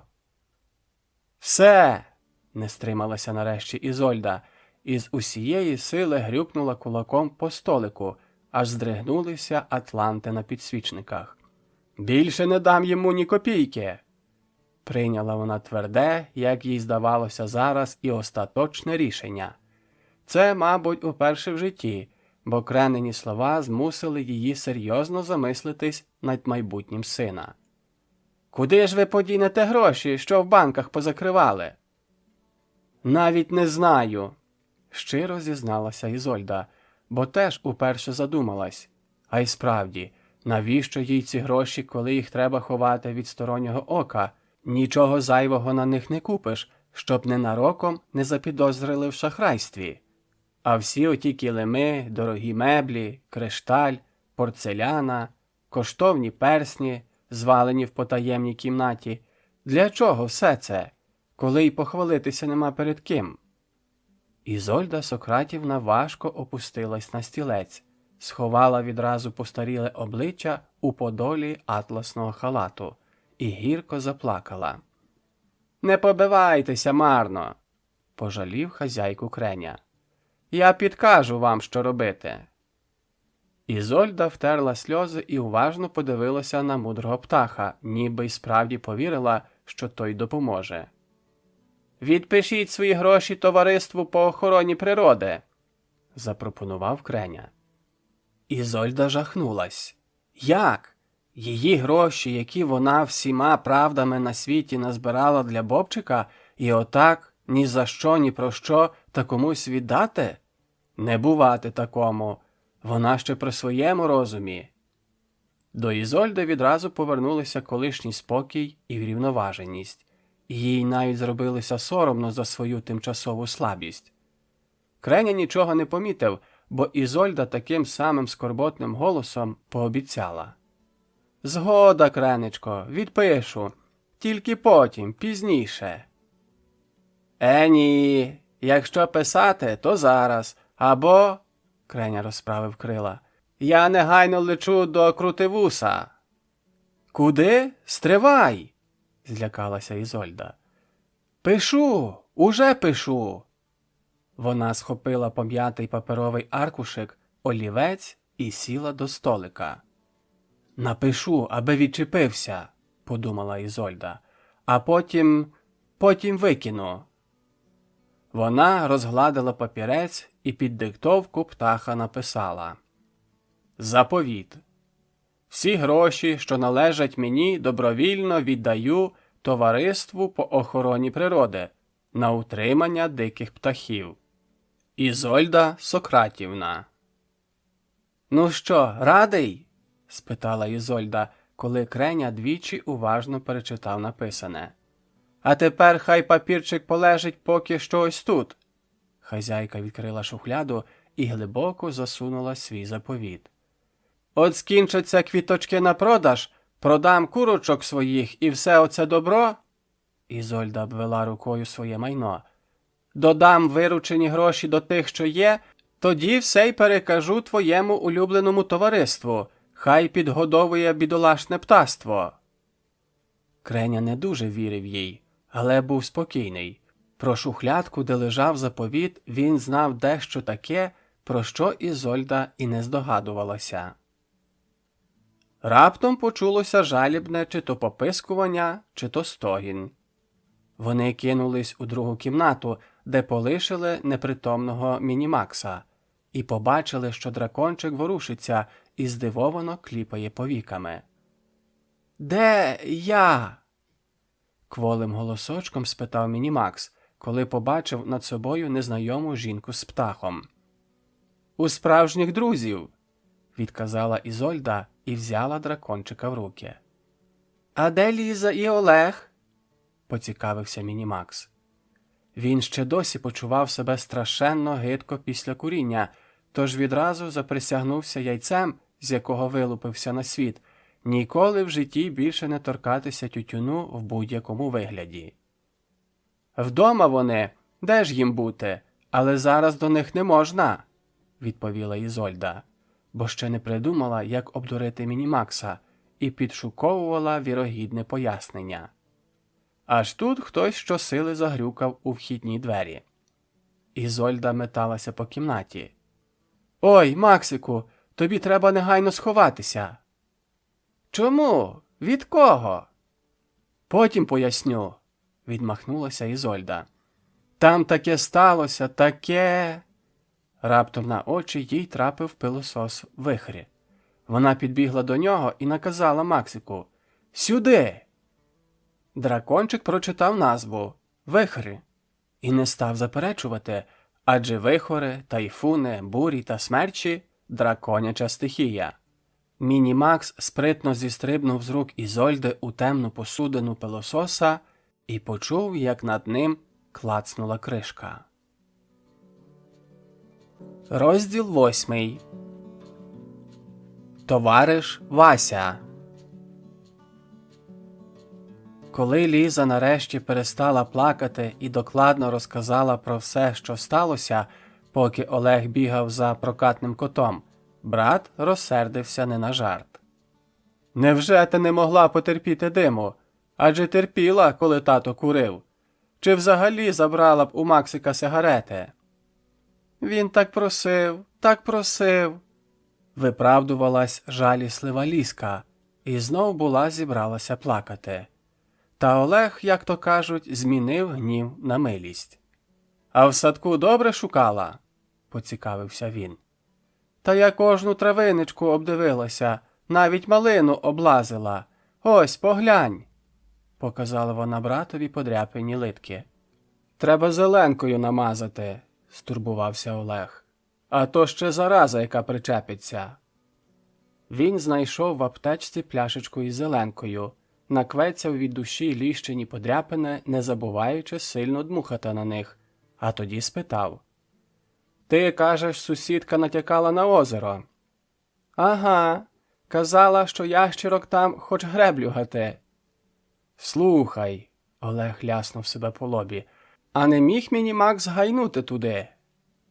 «Звичайно, міг», – зраділа Лізка. «Тоді там і треба його шукати», – вирішив Олег. «Ходім». «А товариш Вася?» – завагалася сестра. «Нічого, якось обійдеться», – запевнив брат. «Може, він і не такий страшний, як кажуть». Олег ухопив сестру за руку, і вони побігли до озера, яке охороняв загадковий і грізний товариш Вася. Коли показався курінь, де мешкав сторож, брат і сестра притишили ходу, і далі вже скрадалися, мов справжні індіанці в розвідці. До куреня лишалось 7 метрів, коли Олег знаками наказав сестрі сховатися у високій духмяній траві, а сам по-пластунськи почав підповзати до помешкання товариша Васі. Через кожні 2-3 метри він зупинявся і переводив подих. Продиратися крізь густий очерет, яким поросли береги озера, та ще й безшумно, виявилося не так уже й легко. «Мабуть, задрімав на сонці», – подумав Олег, – «тому ніде й не видно». Нарешті він підповз до куреня і з острахом зазирнув усередину. Там нікого не було. Олег спершу навіть не повірив власним очам. Як? Невже цей грізний та безкомпромісний страж риб'ячого спокою полишив свій пост? А втім, він теж людина, і в нього могли з'явитися невідкладні справи, мабуть, гайнув десь. Про всяк випадок Олег озирнувся довкола, але не помітив ніякої небезпеки, і вже відкрито звівся на повен зріст, а тоді гукнув до Лізки, що сиділа в траві, наче мишка. «Виходь! Тут нікого нема!» Лізка під стрибом побігла до Олега. «Що ж», – зітхнув брат, – «давай шукати. Ставай від мене на відстані витягнутої руки.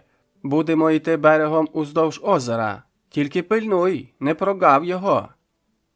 Сестра та брат почали повільно продиратися крізь очерет. З-під ніг їм то там, то тут вистрибували зелені, оранжеві та коричневі жабки, злітали срібнокрилі бабки і вихоплювалися прудкі коники. Іноді брат чи сестра бачили ящірку, що грілася в останніх променях лагідного серпневого сонечка, прикривши плівчастими повіками очі. При цьому серця їхні завмирали, та, побачивши, що в ящірки немає ні крилиць, ні пухнастих вій, вони скрушно зітхали і йшли далі. «Олежику!» – раптом тихенько покликала Лізка, і Олег аж стрепенувся.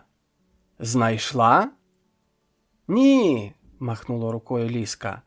«Але я подумала, якщо товариша Васі на озері немає, то, може, просто погукаємо Максика? Він почує і відгукнеться. Молодчина ти в мене, похвалив сестру Олег. Як я сам не додумався. Ану, давай разом. Максику! Максику! Дзвінкоголосе понеслося над притихлим озером, ударило в комиші протилежного берега і повернулося назад. Максику, де ти? Що? Де? Хто? Раптом, як чортеня з тютюнниці, вистрибнула з комишів гола довготелеса і бородата постать в окулярах. Брат і сестра впізнали в ній товариша Васю. Тільки зараз він був не в гумовому плащі з капюшоном, а в самих плавках та в дитячій панамці на голові. В руках у нього замість страхітливої рушниці була звичайна кулькова авторучка. «Стій! Заповідна зона! Стрілятиму!» Як заведений, вигукнув товариш Вася і наставив на отетерілих дітей авторучку. Але враз помітив, що в руках у нього не рушниця, злякано ойкнув та присів у комиш. Ліза і Олег не знали, що й робити. Аж ось постать знову висунулася з комишів. «Ви що тут шукаєте?» – спитав товариш Вася вже іншим, тихим і сором'язливим голосом. «Невже не знаєте, що гратися тут заборонено?» «Пробачте, що потурбували», – сміливо вийшла наперед відчайдушна Лізка, яка отямилася перша. «Але ми прийшли на озеро не гратися, а в дуже серйозній і невідкладній справі». «Тоді дозвольте поцікавитися, що ж це за справа?» Зовсім променисте і лукаво всміхнувся грізний охоронець. «Та ми, – сказав Олег, щоб Лізка, бува, не прохопилася про дракончика, – ми ловимо одним словом ящірок». «Для чого вони вам?» – здивувався товариш Вася. «Для шкільного тераріума», – пояснив Олег. «У нас уже є жаби й вужі, а от ящірок не вистачає». «Ти що ж, зоологією цікавишся?» – спитав сторож і трохи більше висунувся з комишів. «Трохи», – збрехав Олег, бо насправді природознавство не входило в список його улюблених шкільних предметів. «Зоологія – це прекрасно!» Аж засяяли під окулярами очі товариша Васі, і зразу стало видно, що це досить молодий хлопець. «Я сам за фахом біолог, спеціалізуюся із зоології, адже вивчати живу природу в усіх її різновидах і проявах неабияка складна і повчальна справа. Хоча б тому, що ми, вивчаючи тваринний світ, зможемо набагато глибше пізнати і самих себе». Голос сторожа звучав так захоплено і натхненно, що Олег подумав, доведеться, напевне, прослухати цілу лекцію. Та він помилився. Товариш Вася раптом обірвав свою промову і вже більш строго запитав у дітей. «А навіщо ви мене кликали?» «Вас?» – щиро здивувались Олег і Лізка. «Та мене, адже я звуся Максимом, а друзі кличуть Максом. Між іншим, – схопився Максим, він же товариш Вася, – звідки ви взнали моє справжнє ім'я?» «А ми його й не знали», – здвигнула плечима Лізка, та Олег рукою відсунув її. Він зрозумів, Максимові можна про все розповісти, тож так і зробив. Сторож Максим жодного разу не перебив Олега, ні про що не перепитав, а уважно дослухав до кінця. І коли Олег нарешті зупинився, почав перебирати довгими пальцями свою густу бороду. Видно було, що Максим дуже зосереджено і напружено про щось розмірковує, тож діти його не смикали. Нарешті сторож, здавалося, щось придумав. Він дзвінко клацнув своїми довгими пальцями, аж жаби булькнули у воду, і весело промовив. «От що!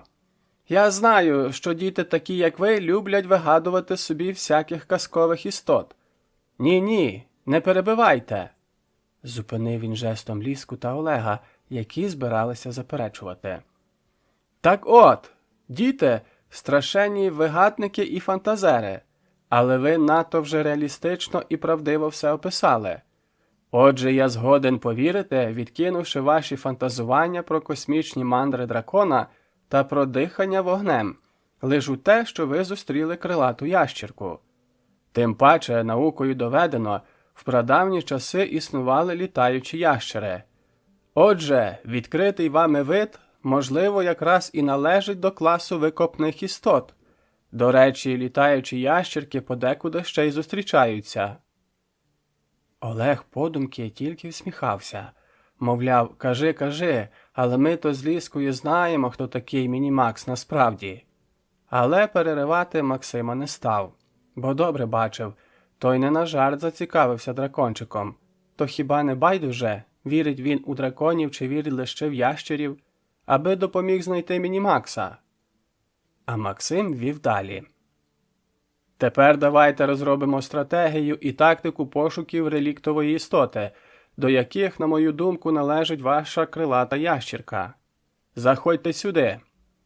Максим розсунув густі комиші понад самою водою, і діти побачили за ними невеличкий зручний столик із неструганих свіжих дощок, на яких місцями ще проступала живиця.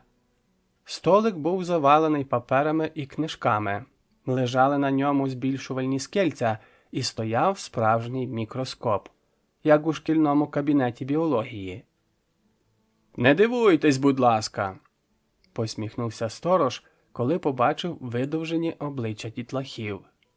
«Це мій потаємний робочий кабінет-лабораторія.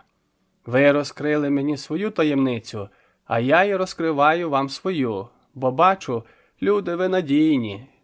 Максим відсунув на край столика папери, звільнивши місце, і запросив дітей сідати просто на стіл. Сам він звично сів на землю, де лежала невеличка подушечка, майстерно сплетена із висушеного очерету, і почав розповідати. «Ви вже знаєте, що звуть мене не товариш Вася, а Максим Максименко, і сторож я тимчасовий. Насправді ж я аспірант Інституту кібернетики останнього року навчання. Моє навчання кінчається восени, от я й вирішив усі матеріали своєї наукової роботи звести докупи. Та в місті ще й улітку зробити це дуже важко. А тут мій колишній однокласник, та ви його добре знаєте, це ваш дільничий крутивус, сказав, що в круглику звільнилося місце сторожа. Я й згодився посторожувати до жовтня. По-перше, на свіжому повітрі і тихо. По-друге, не так далеко від Інституту кібернетики. Та головне, я тут ближче до живої, а не до лабораторної природи. Адже я вивчаю взаємодію природи та людини. Щось тут не так уже й часто зустрінеш людей, зауважив ніби між іншим Олег, натякаючи, що Максим залякав дачників, і ніхто не наважується і носа поткнути до озера. «Пусте!» – посміхнувся сторож, бо чудово зрозумів його натяк. «Людей мені для роботи і так вистачає, а от природи замало. Та й працювати на самоті краще. Тому і довелося влаштувати невеличкий маскарад. Тепер ви все знаєте про мене, а я про вас», – підвів підсумки колишній товариш Вася.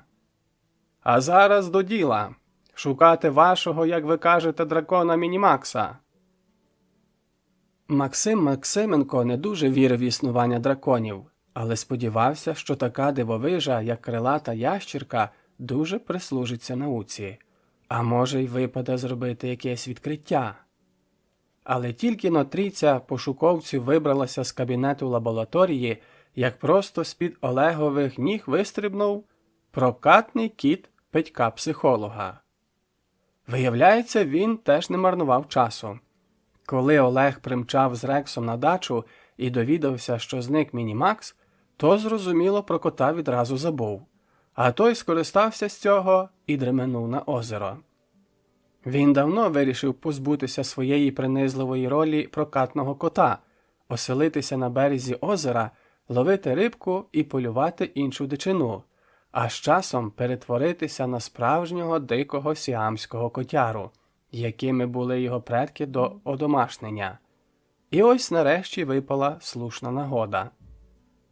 Рекс страшенно перелякався, побачивши, що на нього насувається троє людей, і вистрибнув із своєї засідки в комишах, щоб дати дьору. Та Максим виявився спритнішим за нього. Отчайдушним сміливим стрибком він догнав кота і встиг ухопити за ланцюжок, який досі теліпався на Рексовій шиї. Рекс заплющив очі, прощаючись із життям, і вирішив битися за своє котяче право на свободу до останньої шерстиночки на хвості. Але замість нещадних ударів кулаками кіт відчув ніжні і теплі долоні, котрі заспокійливо гладили його по наїжаченій вигнутій спині і чухали за притиснутими до крутолобої голови вухами. Кіт обережно розплющив очі і побачив над собою веселе і лагідне бородате обличчя в окулярах, за скельцями яких промінилися добрі очі. І бідолашний Рекс, який все своє котяче життя бачив самі лише погрози, побої та знущання, зараз сьомим котячим чуттям зрозумів – перед ним не ворог, а друг. Він не помилився. Сторож-аспірант, не полишаючи пестити ошелешеного і проголомшеного кота, звернувся до нього. «Чого, дурненький, тікаєш і сердишся? Я тобі лиха не заподію. Гляньте, який красень!» Підняв Максим розніженого Рекса на руки і притиснув до себе. «От і заспокоївся, дурнику, так-то воно краще!» Аспірант пустив кота на траву, а Рекс, замість того, щоб тікати, підійшов до Максимових ніг і вдячно і віддано потерся об них своєю великою і розумною головою. «Невже це Рекс?»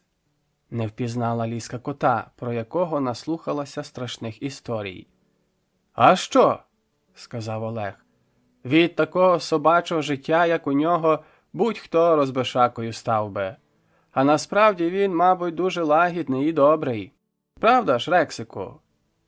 Кіт уважно слухав Олега, все чудово розумів і страшенно хотів би відповісти, подякувати за такі добрі і чуйні слова. Та розмовляти він поки що не навчився. Тож тільки махнув своїм пухнастим хвостищем і вдячно муркнув. «Слухай!» – звернувся до кота Максим, коли Олег розповів йому про нещасну Рексову долю. «Лишайся жити у мене. Я тут пробуду ще місяць, до жовтня. А коли похолодає і я поїду додому, то віддам тебе моєму другові Крутивусу. Згода?» Кіт аж завертівся дзигою на місці від несказанного щастя, яке так несподівано звалилося на його багатостраждальну голову. Адже він, як і всі порядні коти, кожною шерстинкою хвоста відчував, що під міліцейською формою Крутивуса ховається ніжне серце.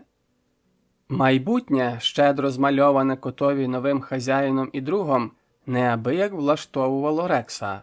Тож він знову голосно, як тільки міг, нявкнув, щиро висловлюючи своє захоплення. «Бачу, ти згоден», – сміхнувся Максим. «Тоді біжи поки що погуляй, а ми шукатимемо дракона». Та відновити пошуки їм не довелось і цього разу. Від круглика раптом долинуло гучне пронизливе виття сирен пожежних машин. Усі 4 голови – Максимова, Олегова, Ліщина і, звичайно, Рексова – водночас повернулися на звук і скрикнули. Над кругликом здіймався величезний під самісіньке небо стовп густого сірого диму чи куряви. І цей стовп, як здалося Олегові, виростав усе вище та вище. Причому він підіймався з того місця, де знаходилась дача Валяйків. Олег перелякано зойкнув і перший щодуху помчав до села. За ним кинулась і Ліска. Розділ 9. Все з'ясовується. Олега та Ліску зустрів збуджений натовп, що юрмився навколо 3 пожежних машин біля паркану Ізольдиної садиби. Зрозуміло, ні Максим, ні кіт до села не побігли. Максим не спішив розкривати жителям круглика свою таємницю, так само, як і Рекс не хотів потрапити знову на принизливу роль прокатного кота. Першого, кого побачили Ліза і Олег, це сусідку Ізольду, яка гасала навколо своєї садиби і несамовито репетувала. «Ой, людоньки, ой, рятуйте, горю!» За нею бігав Бобчик. То саме він постукав у двері, коли Ізольда балакала з Мінімаксом, і теж кричав: «Мамо, спиніться! Стійте, кажу вам!» Пожежники силкувались зловити жінку, але та спритно вислизала з їхніх цупких обіймів. Бігла до хати і тут же вискакувала назад, тягнучи перед собою то килим, то дороге крісло, то кришталеву вазу, яку можна побачити лише у музеї історичних коштовностей. Ізольда навіть не помітила, що виверження куряви з вікон та дверей її домівки припинилося так само раптово, як і почалося. «Спиніться нарешті!» – гримнув на неї дільничний Крутивус, котрий стояв тут же на подвір'ї і з неприхованим професійним зацікавленням спостерігав за Ізольдою Сократівною, цією жінкою щедрої та щирої душі, а особливо за речами, що одна за одною з'являлися на подвір'ї. «Ніяка це не пожежа!» – пояснив кругликівцям дільничий. «А стовп звичайної куряви.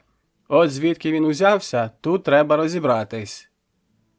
Крутивус наголосив на останньому слові, бо перш за все подумав, що розбиратися треба в іншому. Звідки у такої скромної жіночки такі коштовні музейні речі? Його слова трохи заспокоїли Ізольду. Вона нарешті спинилася, важко хекаючи, обіперлася на тремтячу руку свого розпашілого червонопикого Бобчика, перевела подих і мовила, обвівши поглядом купу добра, що безладно лежало серед двору. «Ой, слава Богу! А я думала, горимо!» «По-перше, Бога нема, як доведено наукою», – суворо зауважив Крутивус. «І вам, шановна Ізольдо Сократівно, сором цього не знати. А по-друге, треба негайно з'ясувати, звідки ця курява». І дільничний попрямував було до дверей будинку, та Ізольда заступила йому дорогу. «Громадянине дільничний, зачекайте трошки», – злякано заторохтіла вона. «Я тільки варенячко винесу, на зиму готувала, а тоді, будьте ласкаві, дивіться». І вона забігла в дім. Її не було хвилин 15. З хати долинав лиш скляний передзвін. Нарешті на порозі з'явилася Ізольда.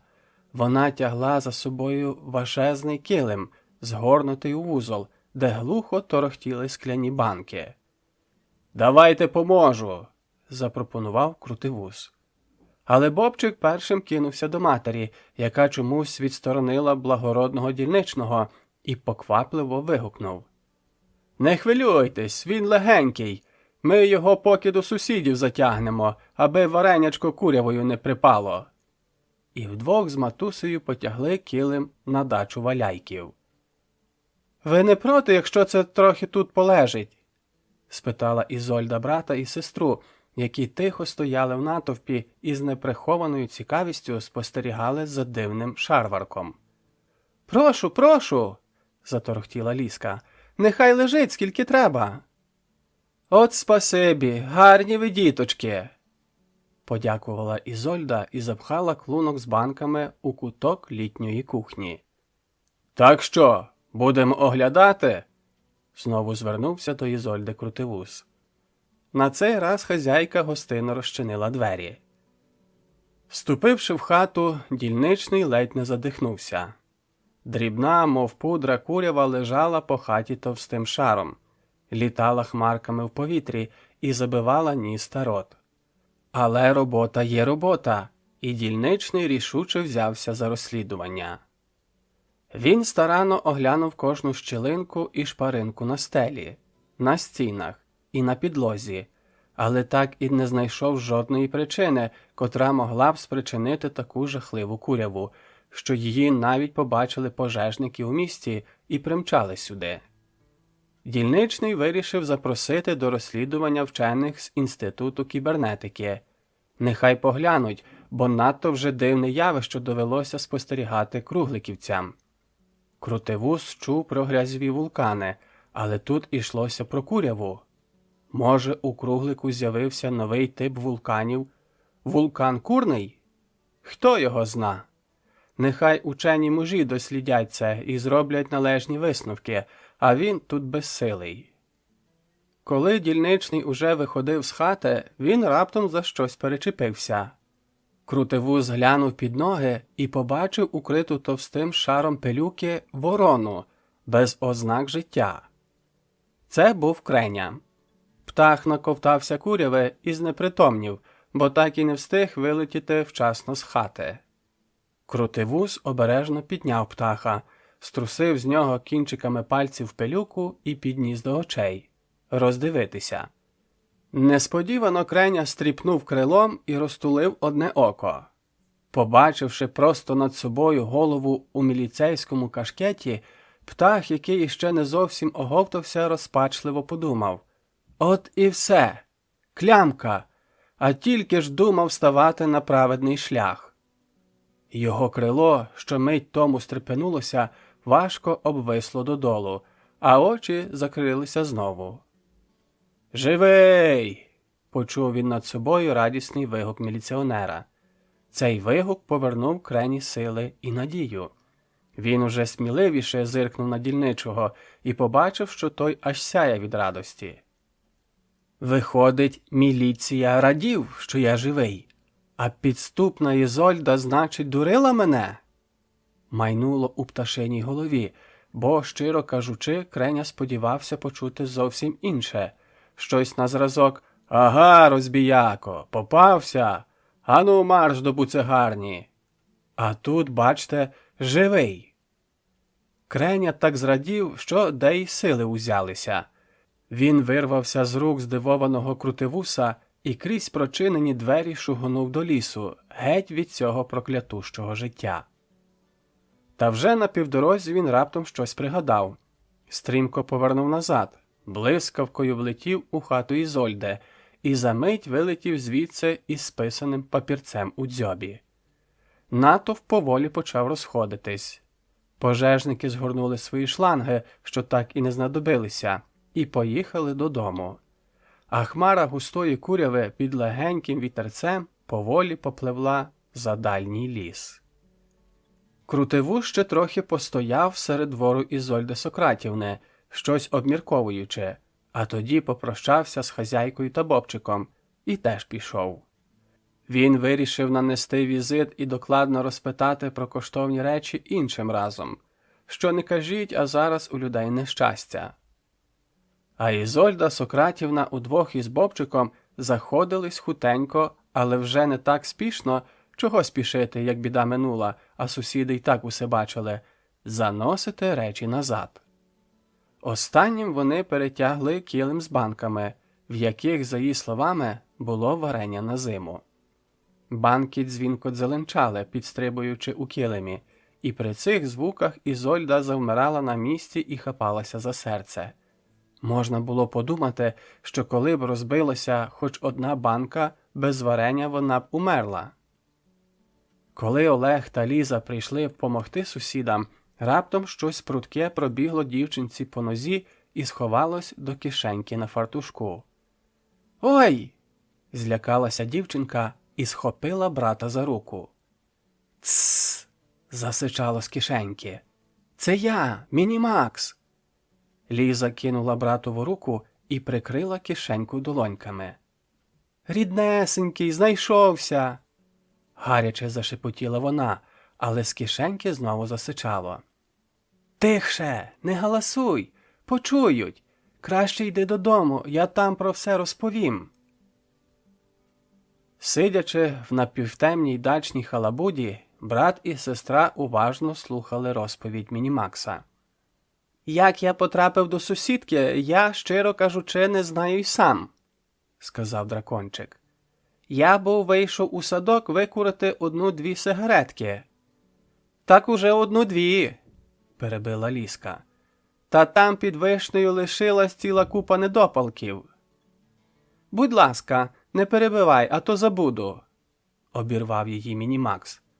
Так от, попихкую я собі сигареткою, пісеньку могикаю, і так мені хороше, аж очі самі заплющуються. Це ти вже вигадуєш, втрутився Олег. Невже від куріння може бути хороше? Я ж не кажу від куріння, вирішив Мінімакс не брехати, а казати щиру правду. Просто тепло і любо було навкруги, а від того клятого куріння хай йому грець, щоб я колись іще пробував ту отруту. Мені раптом запаморочилося в голові, і я, напевне, втратив свідомість, бо більше нічого не пам'ятаю. А коли прочумався, то ледь не вмер від ядучого запаху і побачив, що опинився у вашої сусідки. Як я туди потрапив і який то був запах, так досі і не збагну. Моя робота. Несподівано почулося від порога, і діти побачили на дверях ворону. Чого так дивитесь, наче вперше чуєте, що ворона говорить? Крутнув головою Креня. А це був, звичайно, він. Вас же не дивує, що Мінімакс говорить? Та й взагалі не дивує, що на світі існують дракончики. Що ж дивного, коли я балакаю? Логіка птаха була незаперечною. Тож Олегові тільки і лишалося, що запросити ворону до хати. «Дякую!» Гречно вклонився Креня і стрибнув у халабуду. «Мене звуть Креня!» – представився він. І поки його ніхто не перебивав, швидко і стисло розказав про своє життя в Ізольде, про те, як він поцупив Мінімакса, про нашатир і про своє рішення остаточно покінчити, як він висловився, зі своїм темним минулим. На кінець розповіді птах пожалівся, що досі не знає, де жити далі. Кидати рідний круглик не хочеться, він страшенно звик до села. Та й що не кажіть, а його рідне гніздо, в якому він народився, було саме тут. Йому б хотілося звити в круглику власну домівку, завести сім'ю. Свого часу він познайомився з однією дуже симпатичною міською вороною, якій страшенно надокучило життя у місті з його суєтою, тож вона мріяла переселитися на село і виховувати дітей. Одне слово, плани були грандіозні, але як їх утілити в життя, він уявляв погано. Адже перебуваючи в Ізольде, птах стільки лихого накоїв, що й не знав, чи вибачать йому. «Вибачать», – запевнила Креню Ліска. «Неодмінно вибачать. Може, не відразу, але ж ти доведеш, який то хороший і розумний, і всі забудуть лихе». «А поки що можеш пожити у Максима», – запропонував Олег і розповів Крені про колишнього товариша Васю і про долю прокатного кота Рекса, котрий знайшов при ньому своє щастя. «Це найкращий варіант», – відразу повеселішав Креня. «Так я й зроблю. Та й заодно допоможу вашому аспірантові, адже я знайомий з життям птахів, а головне, я можу про все йому розповісти. Гадаю, мої глибокі знання прислужаться Максимові Максименку в його науковій роботі». Так вони і вирішили. А Мінімакс продовжив свою розповідь. «Коли я прийшов до тями, хтось почав гатити у двері, і хазяйка запхала мене в пилосос. Максика аж пересмикнуло від згадки про це. Що вам сказати? Мабуть, самому треба побувати в пилососі, аби відчути, що я пережив. Я наче пірнув з головою у пухку і теплу куряву. Вона відразу заліпила мені рот і ніс. Зрозуміло, курява мене страшенно розсердила, тож я почав швидко рости. Кришка пилососа відірвалася, і я визволився з полону. Та пилюка, якої я наковтався по самісінькі вуха, теж розрослася в мені, і я почав нестримно чхати. Бачили б ви, які величезні хмари куряви виривалися з мого рота, коли я чхав. Я чхав так, аж шибки дзеленчали. Як ви впевнились, куряви я наковтався багато, тому і щинився переполох. А чому все припинилося і як ти знову поменшав? Здивувалася Ліска, бо знала, що Максик меншає лише тоді, коли йому гарно та приємно. «Дивачка», – всміхнувся дракончик, – «сама згадай, як приємно буває чхати. А мені було втричі солодше, бо вся ота гедота з кожним чихом вилітала з мене геть, прочищались легені. От я й поменшав від задоволення, а перестав чхати, і курява припинилася». «Максику», – знову звернулася до нього Ліска, – «ти щось ранком говорив про історію драконів, то коли ж доскажеш?» «Хоч і зараз», – мовив дракончик і почав. «Як ви вже знаєте, всі дракони колись жили на землі. На жаль, природа наділила нас не дуже привабливою зовнішністю». «Ти дуже й дуже гарненький», – перебила його Ліска і цмокнула дракончика в ніс. Мінімакс збентежився, опустив сором'язливо очі, прикривши їх пухнастими віями, і повів далі. «Так от, природа створила нас страшними, а ви, люди, чогось гадаєте, що коли істоти не дуже привабливі зовні, як, приміром, тритони чи жаби, то вони неодмінно мусять бути шкідливими або злюками. Ви дуже часто помиляєтесь. За зовнішньою непривабливістю може ховатися добре і чуйне серце». Мінімакс задумливо помовчав. «Та не всі розуміють. Крім того, так уже повелося, що ми, дракони, з'являємося на світ з яйця, і, проживши час, який нам відпускає природа, знову перетворюємося на яйце, щоб згодом народитися з нього вже з новими властивостями. Зрозуміло, що при такому житті мами ні в кого з нас не буває. Можете уявити, як важко без мами. Ніхто тебе не погладить, не пригорне, ніхто казку перед сном не розкаже, а якщо ти захворієш, ніхто не сидітиме коло тебе ночами і не напуватиме з ложечки ліками. От і вирішили мої бідолашні предки самі добувати собі мам, та й почали викрадати дівчат. Але хіба можна у такий нечесний спосіб придбати справжню маму? Не дивно, що люди не зрозуміли нас, стали нещадно знищувати наш рід.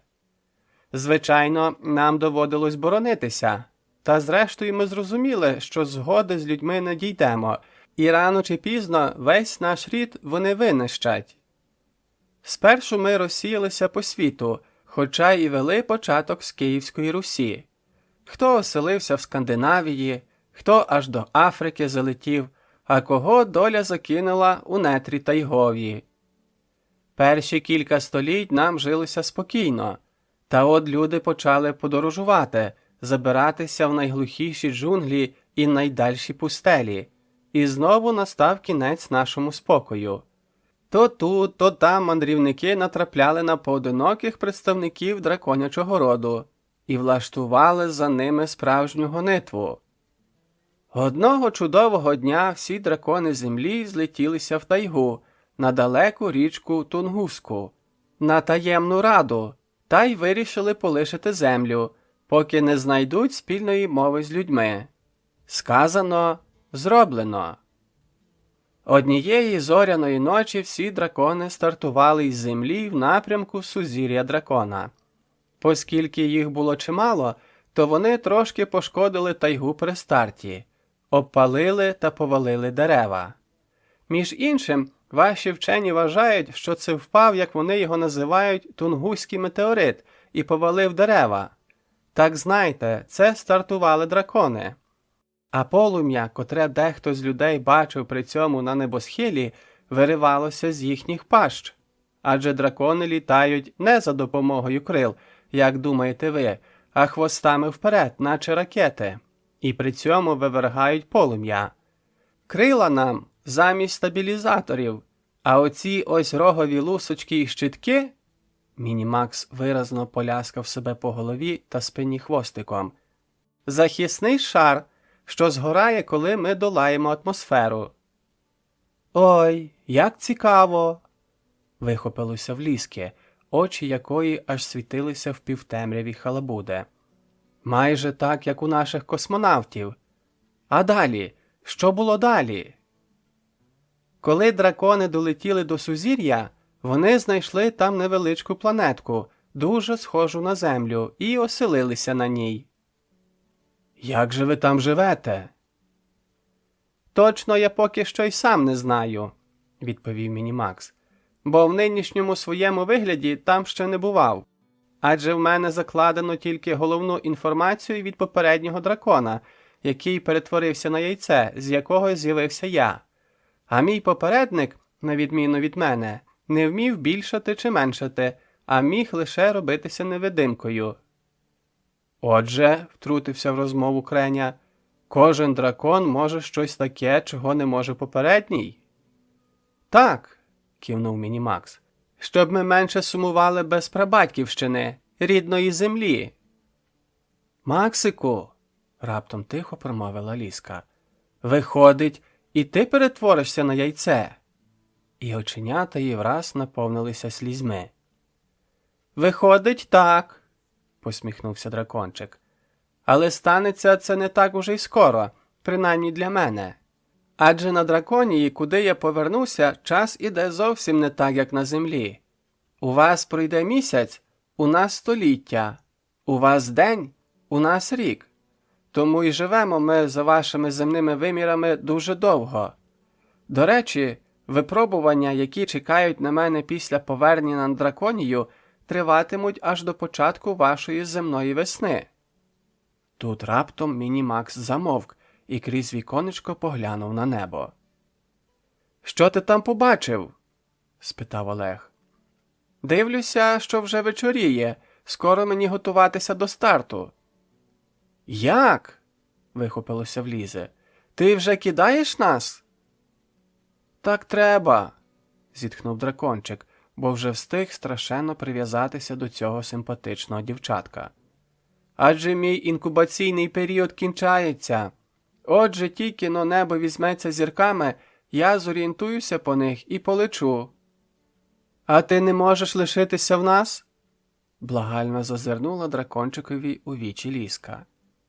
«На жаль, ні», – відказав Мінімакс. «Я мушу повернутися на драконію, та й люди ще не готові спілкуватися з нами». «А ми?» – вигукнув ображено Олег. «Хіба ми не люди?» «Звичайно, люди», – заспокоїв його Мінімакс. «Але ж не всі такі, як ви.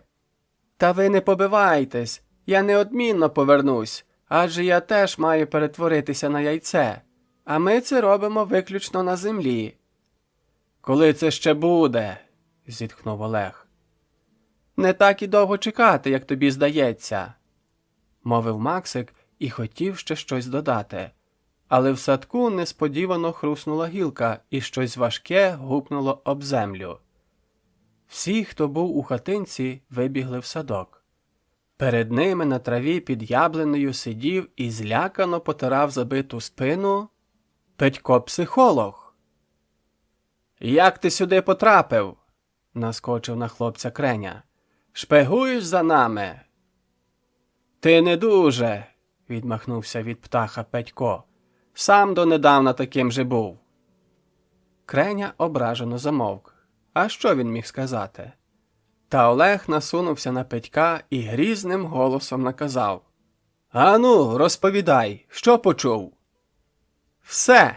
– підвівся нарешті Петько-психолог. «Але я нікому не скажу. От вам слово!» Він ударив себе в груди. «Мені вже так набридло моє життя, що годі й казати». «Що саме?» – не зрозумів Олег. «Ну хіба мені потрібні оті гроші, що я у вас виманюю? Та ні за що в світі. Але батько, ви ж знаєте, ніяк не кине пити.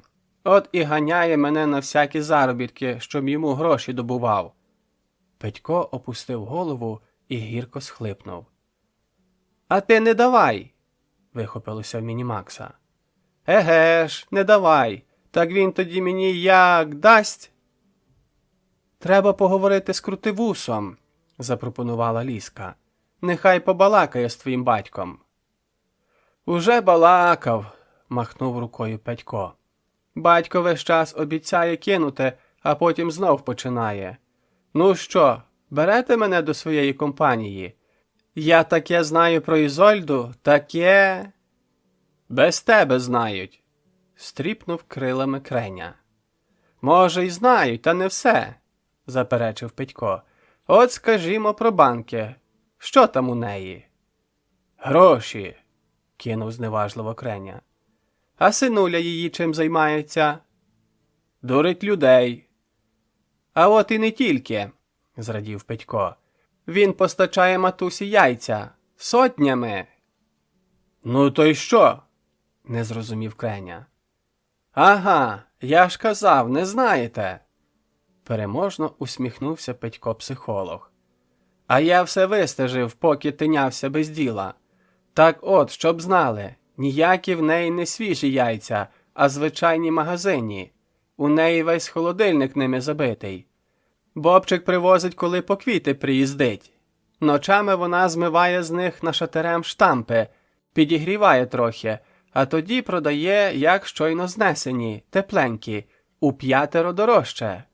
А назбирає пачку грошей і в банку.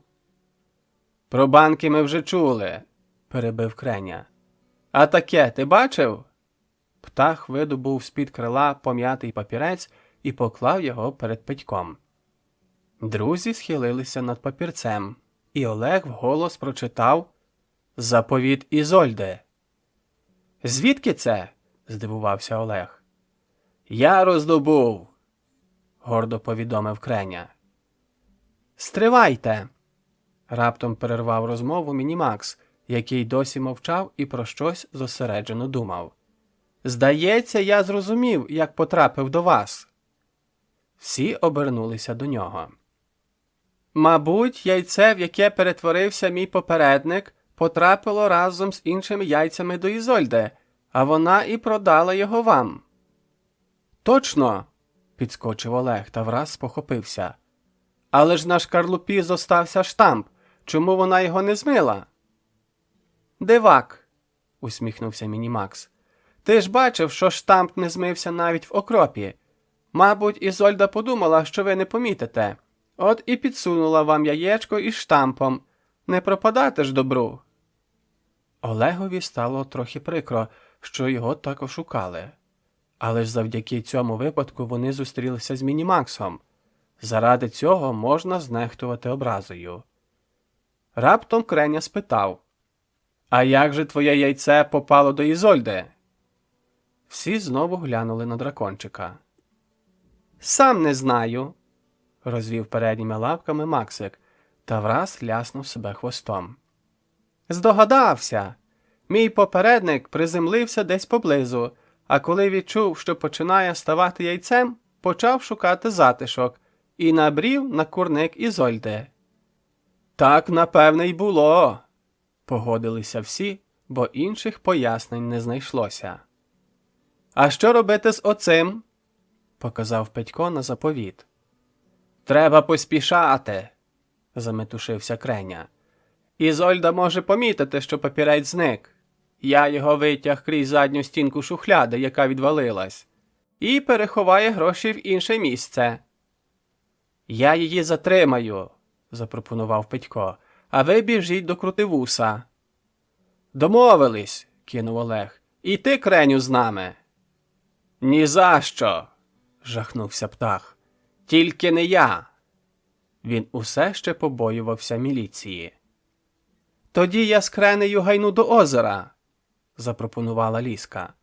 «Познайомлю його з Максимом та і Максика скупаю. Онде він весь у пилюці. А Олег нехай біжить до Крутивуса». Всі погодилися з малою, і вже за мить кожен мчав у своїх справах. Розділ 10. Старт Мінімакса. Над озером стояла вечірня тиша. На Ліску, Креню та Мінімакса війнули духмяні пахощі лугових трав. Вода в озері ледь сріблилася, і раз по раз у маленьких, чорних, наче полакованих хвильках спалахували відблиски перших зірок, що вже засвічувались на небі. Ліза підбігла до Максимового куреня. «Оце так гості!» – вийшов з куреня аспірант-сторож разом із щасливим Рексом, який уже встиг полюбити нового хазяїна. «Ну, що новенького?» Перебиваючи один одного, друзі розказали Максимові про все, що сталося в селі. «Діла!» – тільки й мовив Максим, вислухавши їх. «Що ж, я з радістю залишу в себе Креню. Гадаю, ми з ним станемо друзями. А коли я поїду, він зостанеться під опікою Крутивуса, і нехай тоді сміливо заводить собі сім'ю та виховує дітей. Тепер його вже ніхто й ніколи не покривдить». Креня не знав, як і дякувати. Потім Мінімакс довго плескався в озері, форкав носом і ляскав крильми та хвостом по теплі і лагідні, мов парне молоко в воді. А Ліска бігала берегом і, як мама, гукала: «Максику, далеко не запливай, небезпечно! Максику, вилазь із води, застудишся!» А коли дракончик нарешті вибрався на берег та обтрусився, наче цуценя, Ліза насухо витерла його подолом фартушка і посадила в кишеньку. Нехай зігріється після купання. Але Мінімакс скоро почав помітно нервувати. Видряпався із затишної кишеньки і забігав туди-сюди у траві, що вже бралася вечоровою росою. «Чого ти метушишся?» – спитала Ліска. «Посиді би в затишку». «А ти поглянь на небо», – відказав Мінімакс. Всі підвели голови і побачили, що на потемнілому серпневому небі дедалі яскравіше та яскравіше проступає чумацький шлях. «Значить, тобі вже треба летіти?» – похнюпилася мала. «Ще ні, але вже, мабуть, скоро», – зітхнув дракончик. «Але ви не сумуйте за мною. Я повернусь, я неодмінно повернусь до вас». «Лізо!» Луною прокотилося раптом над принишклим озером, і дівчинка впізнала голос тата. «Де ти?» «Ой, тато приїхав!» Схопилася Ліска, і їй на очі навернулися сльози. «А ти ж як?» Присіла вона коло дракончика. «Як же ми тебе проводимо?» «Пусте!» – відказав той. «Попрощаємося зараз і все. А ви мене з Олегом, як хочете, зможете побачити із міста. У вас дома балкон є?» «Навіть 2. Тоді, як приїдете, станьте на тому, що виходить у бік круглика, і дивіться пильно в небо. І коли там промайне найяскравіша зірка, неодмінно помахайте їй. То буду я». «Але ж у серпні падає так багато зірок. Як ми серед них упізнаємо тебе?» «Упізнаєте!» – загадково всміхнувся Мінімакс. «Лізо!» – знову долинув голос Валяйка-старшого. «Скільки можна чекати?» «Вже йду!» – відгукнулась нарешті мала. Взяла на руки Мінімакса і міцно притулила до гарячої вологої щоки. А він притих, навіть не ворушився і не дихав. Так у цілковитому мовчанні збігла хвилина. Зрештою Ліза випустила дракончика в зарошену траву і мовчки стрімголов помчала через луг туди, звідки долинав голос тата. Всі, хто зостався на озері, теж деякий час мовчали. Сумний Мінімакс сидів у траві, закривши свої райдужні очі волохатими віями, і нервово принюхувався до неба, де з кожною хвилиною прибувало зірок. Максим, у якого на плечі сидів набурмосаний Креня, дивився на чорну гладінь озера, по якій зрідка пробігали хвильки, наче озеру снилося щось цікаве, і воно всміхнулося у сні. А Рекс притулився боком до ноги нового хазяїна і застиг, наче закам'янів. Тільки хвіст, що безшумно сіпався із боку в бік короткими ривками, свідчив, що кіт нервує. З мовчанки їх вивів Петько-психолог, що, мов на крилах, мчав через луг, зашпортуючись ногами у густій траві. «Все!» – випалив він, підбігаючи до куреня, і важко впав на землю. «Що все?» – не зрозумів Максим. «Зараз! Тільки віддихаюся трохи, сказав Петько. Хвилину помовчав і почав розповідати. Бачили б ви Ізольду. Коли я зайшов, вона вже пакувала в ящики свої банки з грошима. Навіть на мене уваги не звернула. Ну, я їй просто від порога. А що це ви робите? Так вона аж підскочила. Геть звідси, не твоє діло, верещить. А я їй так спокійнесенько. Як це не моє? А може, я то помогти вам прийшов? Нелегко ж літній жінці отаку купу грошей самій тягнути в товариство по охороні природи. Тут її аж заціпило. Яка природа? Яке товариство? Верещить. А потім, хто тобі сказав таку дурницю? А я їй. Записочку вашу бачив, мовляв. Заповіт називається. Вона до шухляди і давай звідти викидати геть усе. Зрозуміло, папірця там вона не знайшла. Що тут почалося? Вона, мов риба на березі, хапала ротом повітря, махала руками, наче вітряк, а тоді коліна в неї підігнулись, і вона сіла на підлогу. Чесно кажучи, я не на жарт злякався, ще дуба вріже стара. Приніс їй склянку води. Цокаючи зубами, Ізольда зробила кілька ковтків, притихла, а потім за могильним голосом питає: «Де папірець?» Я й сказав, що у Крутивуса. Бачили б ви, як вона побивалася. А поки вона рюмсала та ридма ридала, я, щоб затягти час до приходу Крутивуса, розказав Ізольді про яєчко з Мінімаксом. Вона як наскочить на мене. «Ану, повтори, вражий сину!» – кричить. «Ану, повтори!» Я й повторив. Тоді Ізольда махнула на кухню, вихопила з холодильника всі яєчні запаси, а їх було 3 і ну трощити. Я намагався вгамувати її, та де там? Вона відштовхнула мене, замахнулася яйцем і верещить: «Не підходь, уб'ю!» Зрозуміло, я одійшов. Кому хочеться стати яєчнею? А вона все б'є та б'є яєчка. Скоро калюжа жовтків та білків сягала їй трохи не до колін, а їй хоч би що, б'є та викрикує: «Мінімаксику, ку-ку! Де ти, пустунчику, сховався? Ку-ку-ку!» Отакою і застав її Крутивус з 2 дружинниками, яких привів Олег. Він тільки зітхнув, коли побачив биті яйця, і сказав, що міліція тут уже не допоможе, а треба звертатися до лікаря. Потім він наказав дружинникам пакувати банки з грошима, а сам пішов викликати для Ізольди швидку допомогу. З Олегом я попрощався там же, бо тато не відпускав його від себе ні на крок. А коли я нагадав про тебе, Мінімаксе, то Олегів тато лиш рукою махнув. Дракончик невдоволено форкнув, та Петько зупинив його. «Не серця! Олег передавав тобі вітання і страшенно жалкував, що не може попрощатися. Він сумуватиме без тебе». «Нічого», – заспокоїв Петька дракончик. «Я ще повернуся до вас. А тепер час готуватися до старту». І звернувся до друзів. «Ви трохи допоможете мені?» «Кажи, що робити?» – загукали всі. «Дрібниці.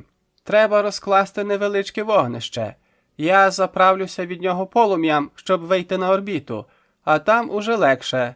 До драконії я домчу за інерцією». «Як це заправлюся полум'ям?» – здивувався Креня. «Дивак», – усміхнувся Мінімакс. «Невже ти не пам'ятаєш, як я порятував їхню газову плиту, коли в балоні скінчився газ?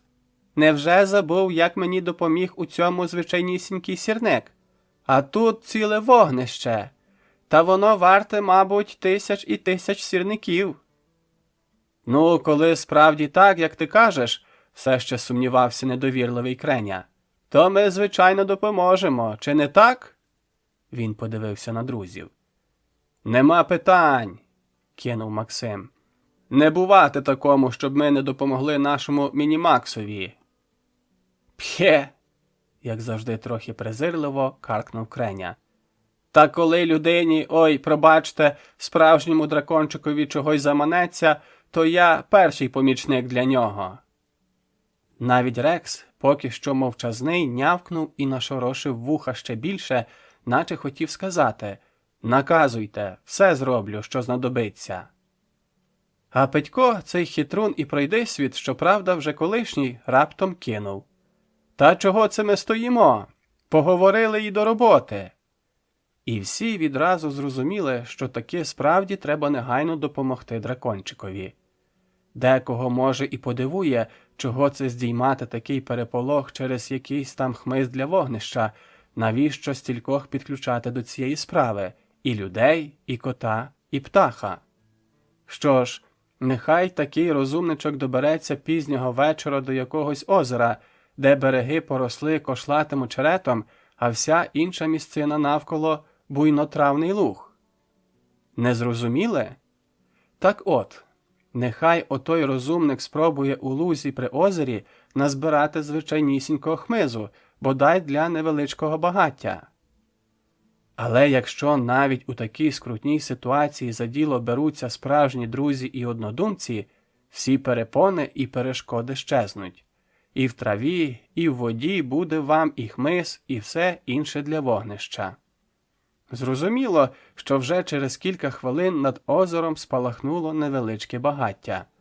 Максим, Петько, Креня з Рексом та Мінімакс посідали навколо, і кожен задумався про своє, найдорожче і найпотаємніше, вдивляючись у мінливий і загадковий вогонь.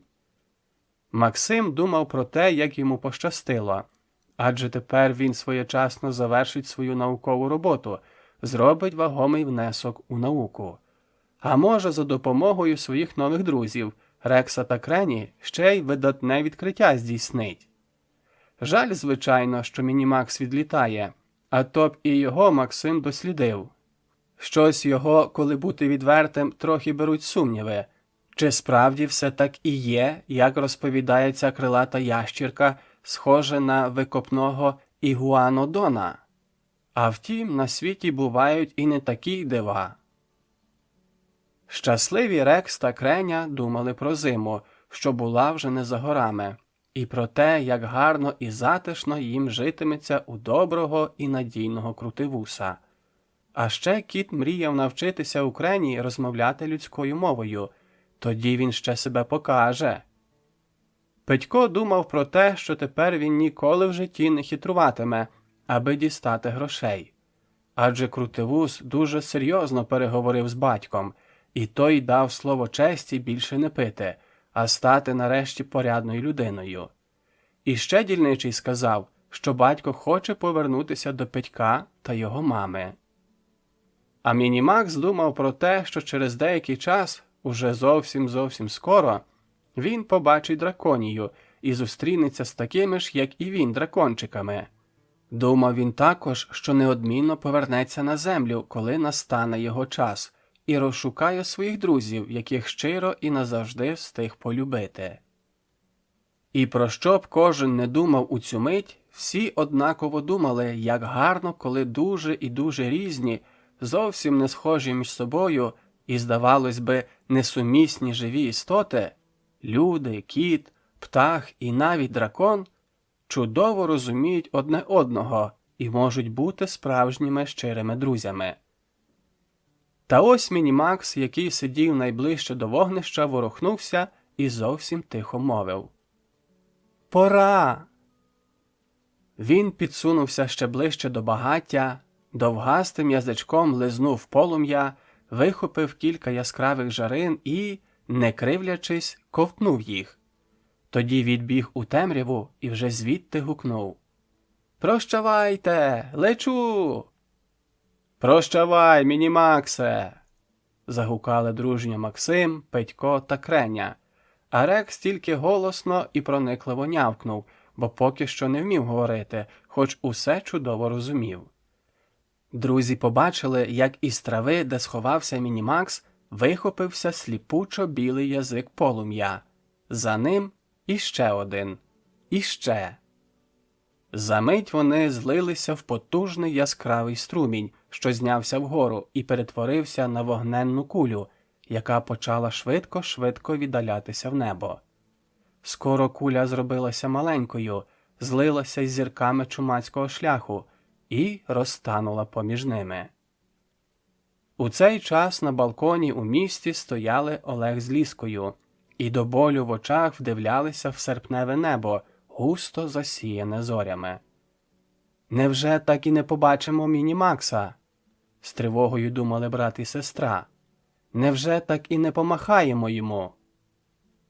Раптом над горизонтом з боку круглика вони помітили яскраву зірку, що швидко прокреслювала небо. «Невже Міні-Макс?» – блискавкою майнула у дітей думка, і вони міцно схопилися за руки. А зірка піднялася до чумацького шляху, пригальмувала свій рух і раптом почала кружляти серед інших зірок. «Дивися!» – вигукнув Олег, усе зрозумівши. «Зірка щось пише!» Затамувавши подих, брат і сестра широко розкритими очима уважно стежили за рухами зірки. Ось з'явилась літера «Я». За нею літери «По». А тоді вже швидше «Вернусь». Олег та Ліска скрикнули від радості і щосили замахали руками. А зірка спалахнула ще яскравіше, наче побачила їх, і широкими, на півнеба, рухами виписала останнє слово – «Міні-Макс». А тоді зникла у таємничих глибинах космосу. Підтримайте наш канал на канапі. Підпишіться.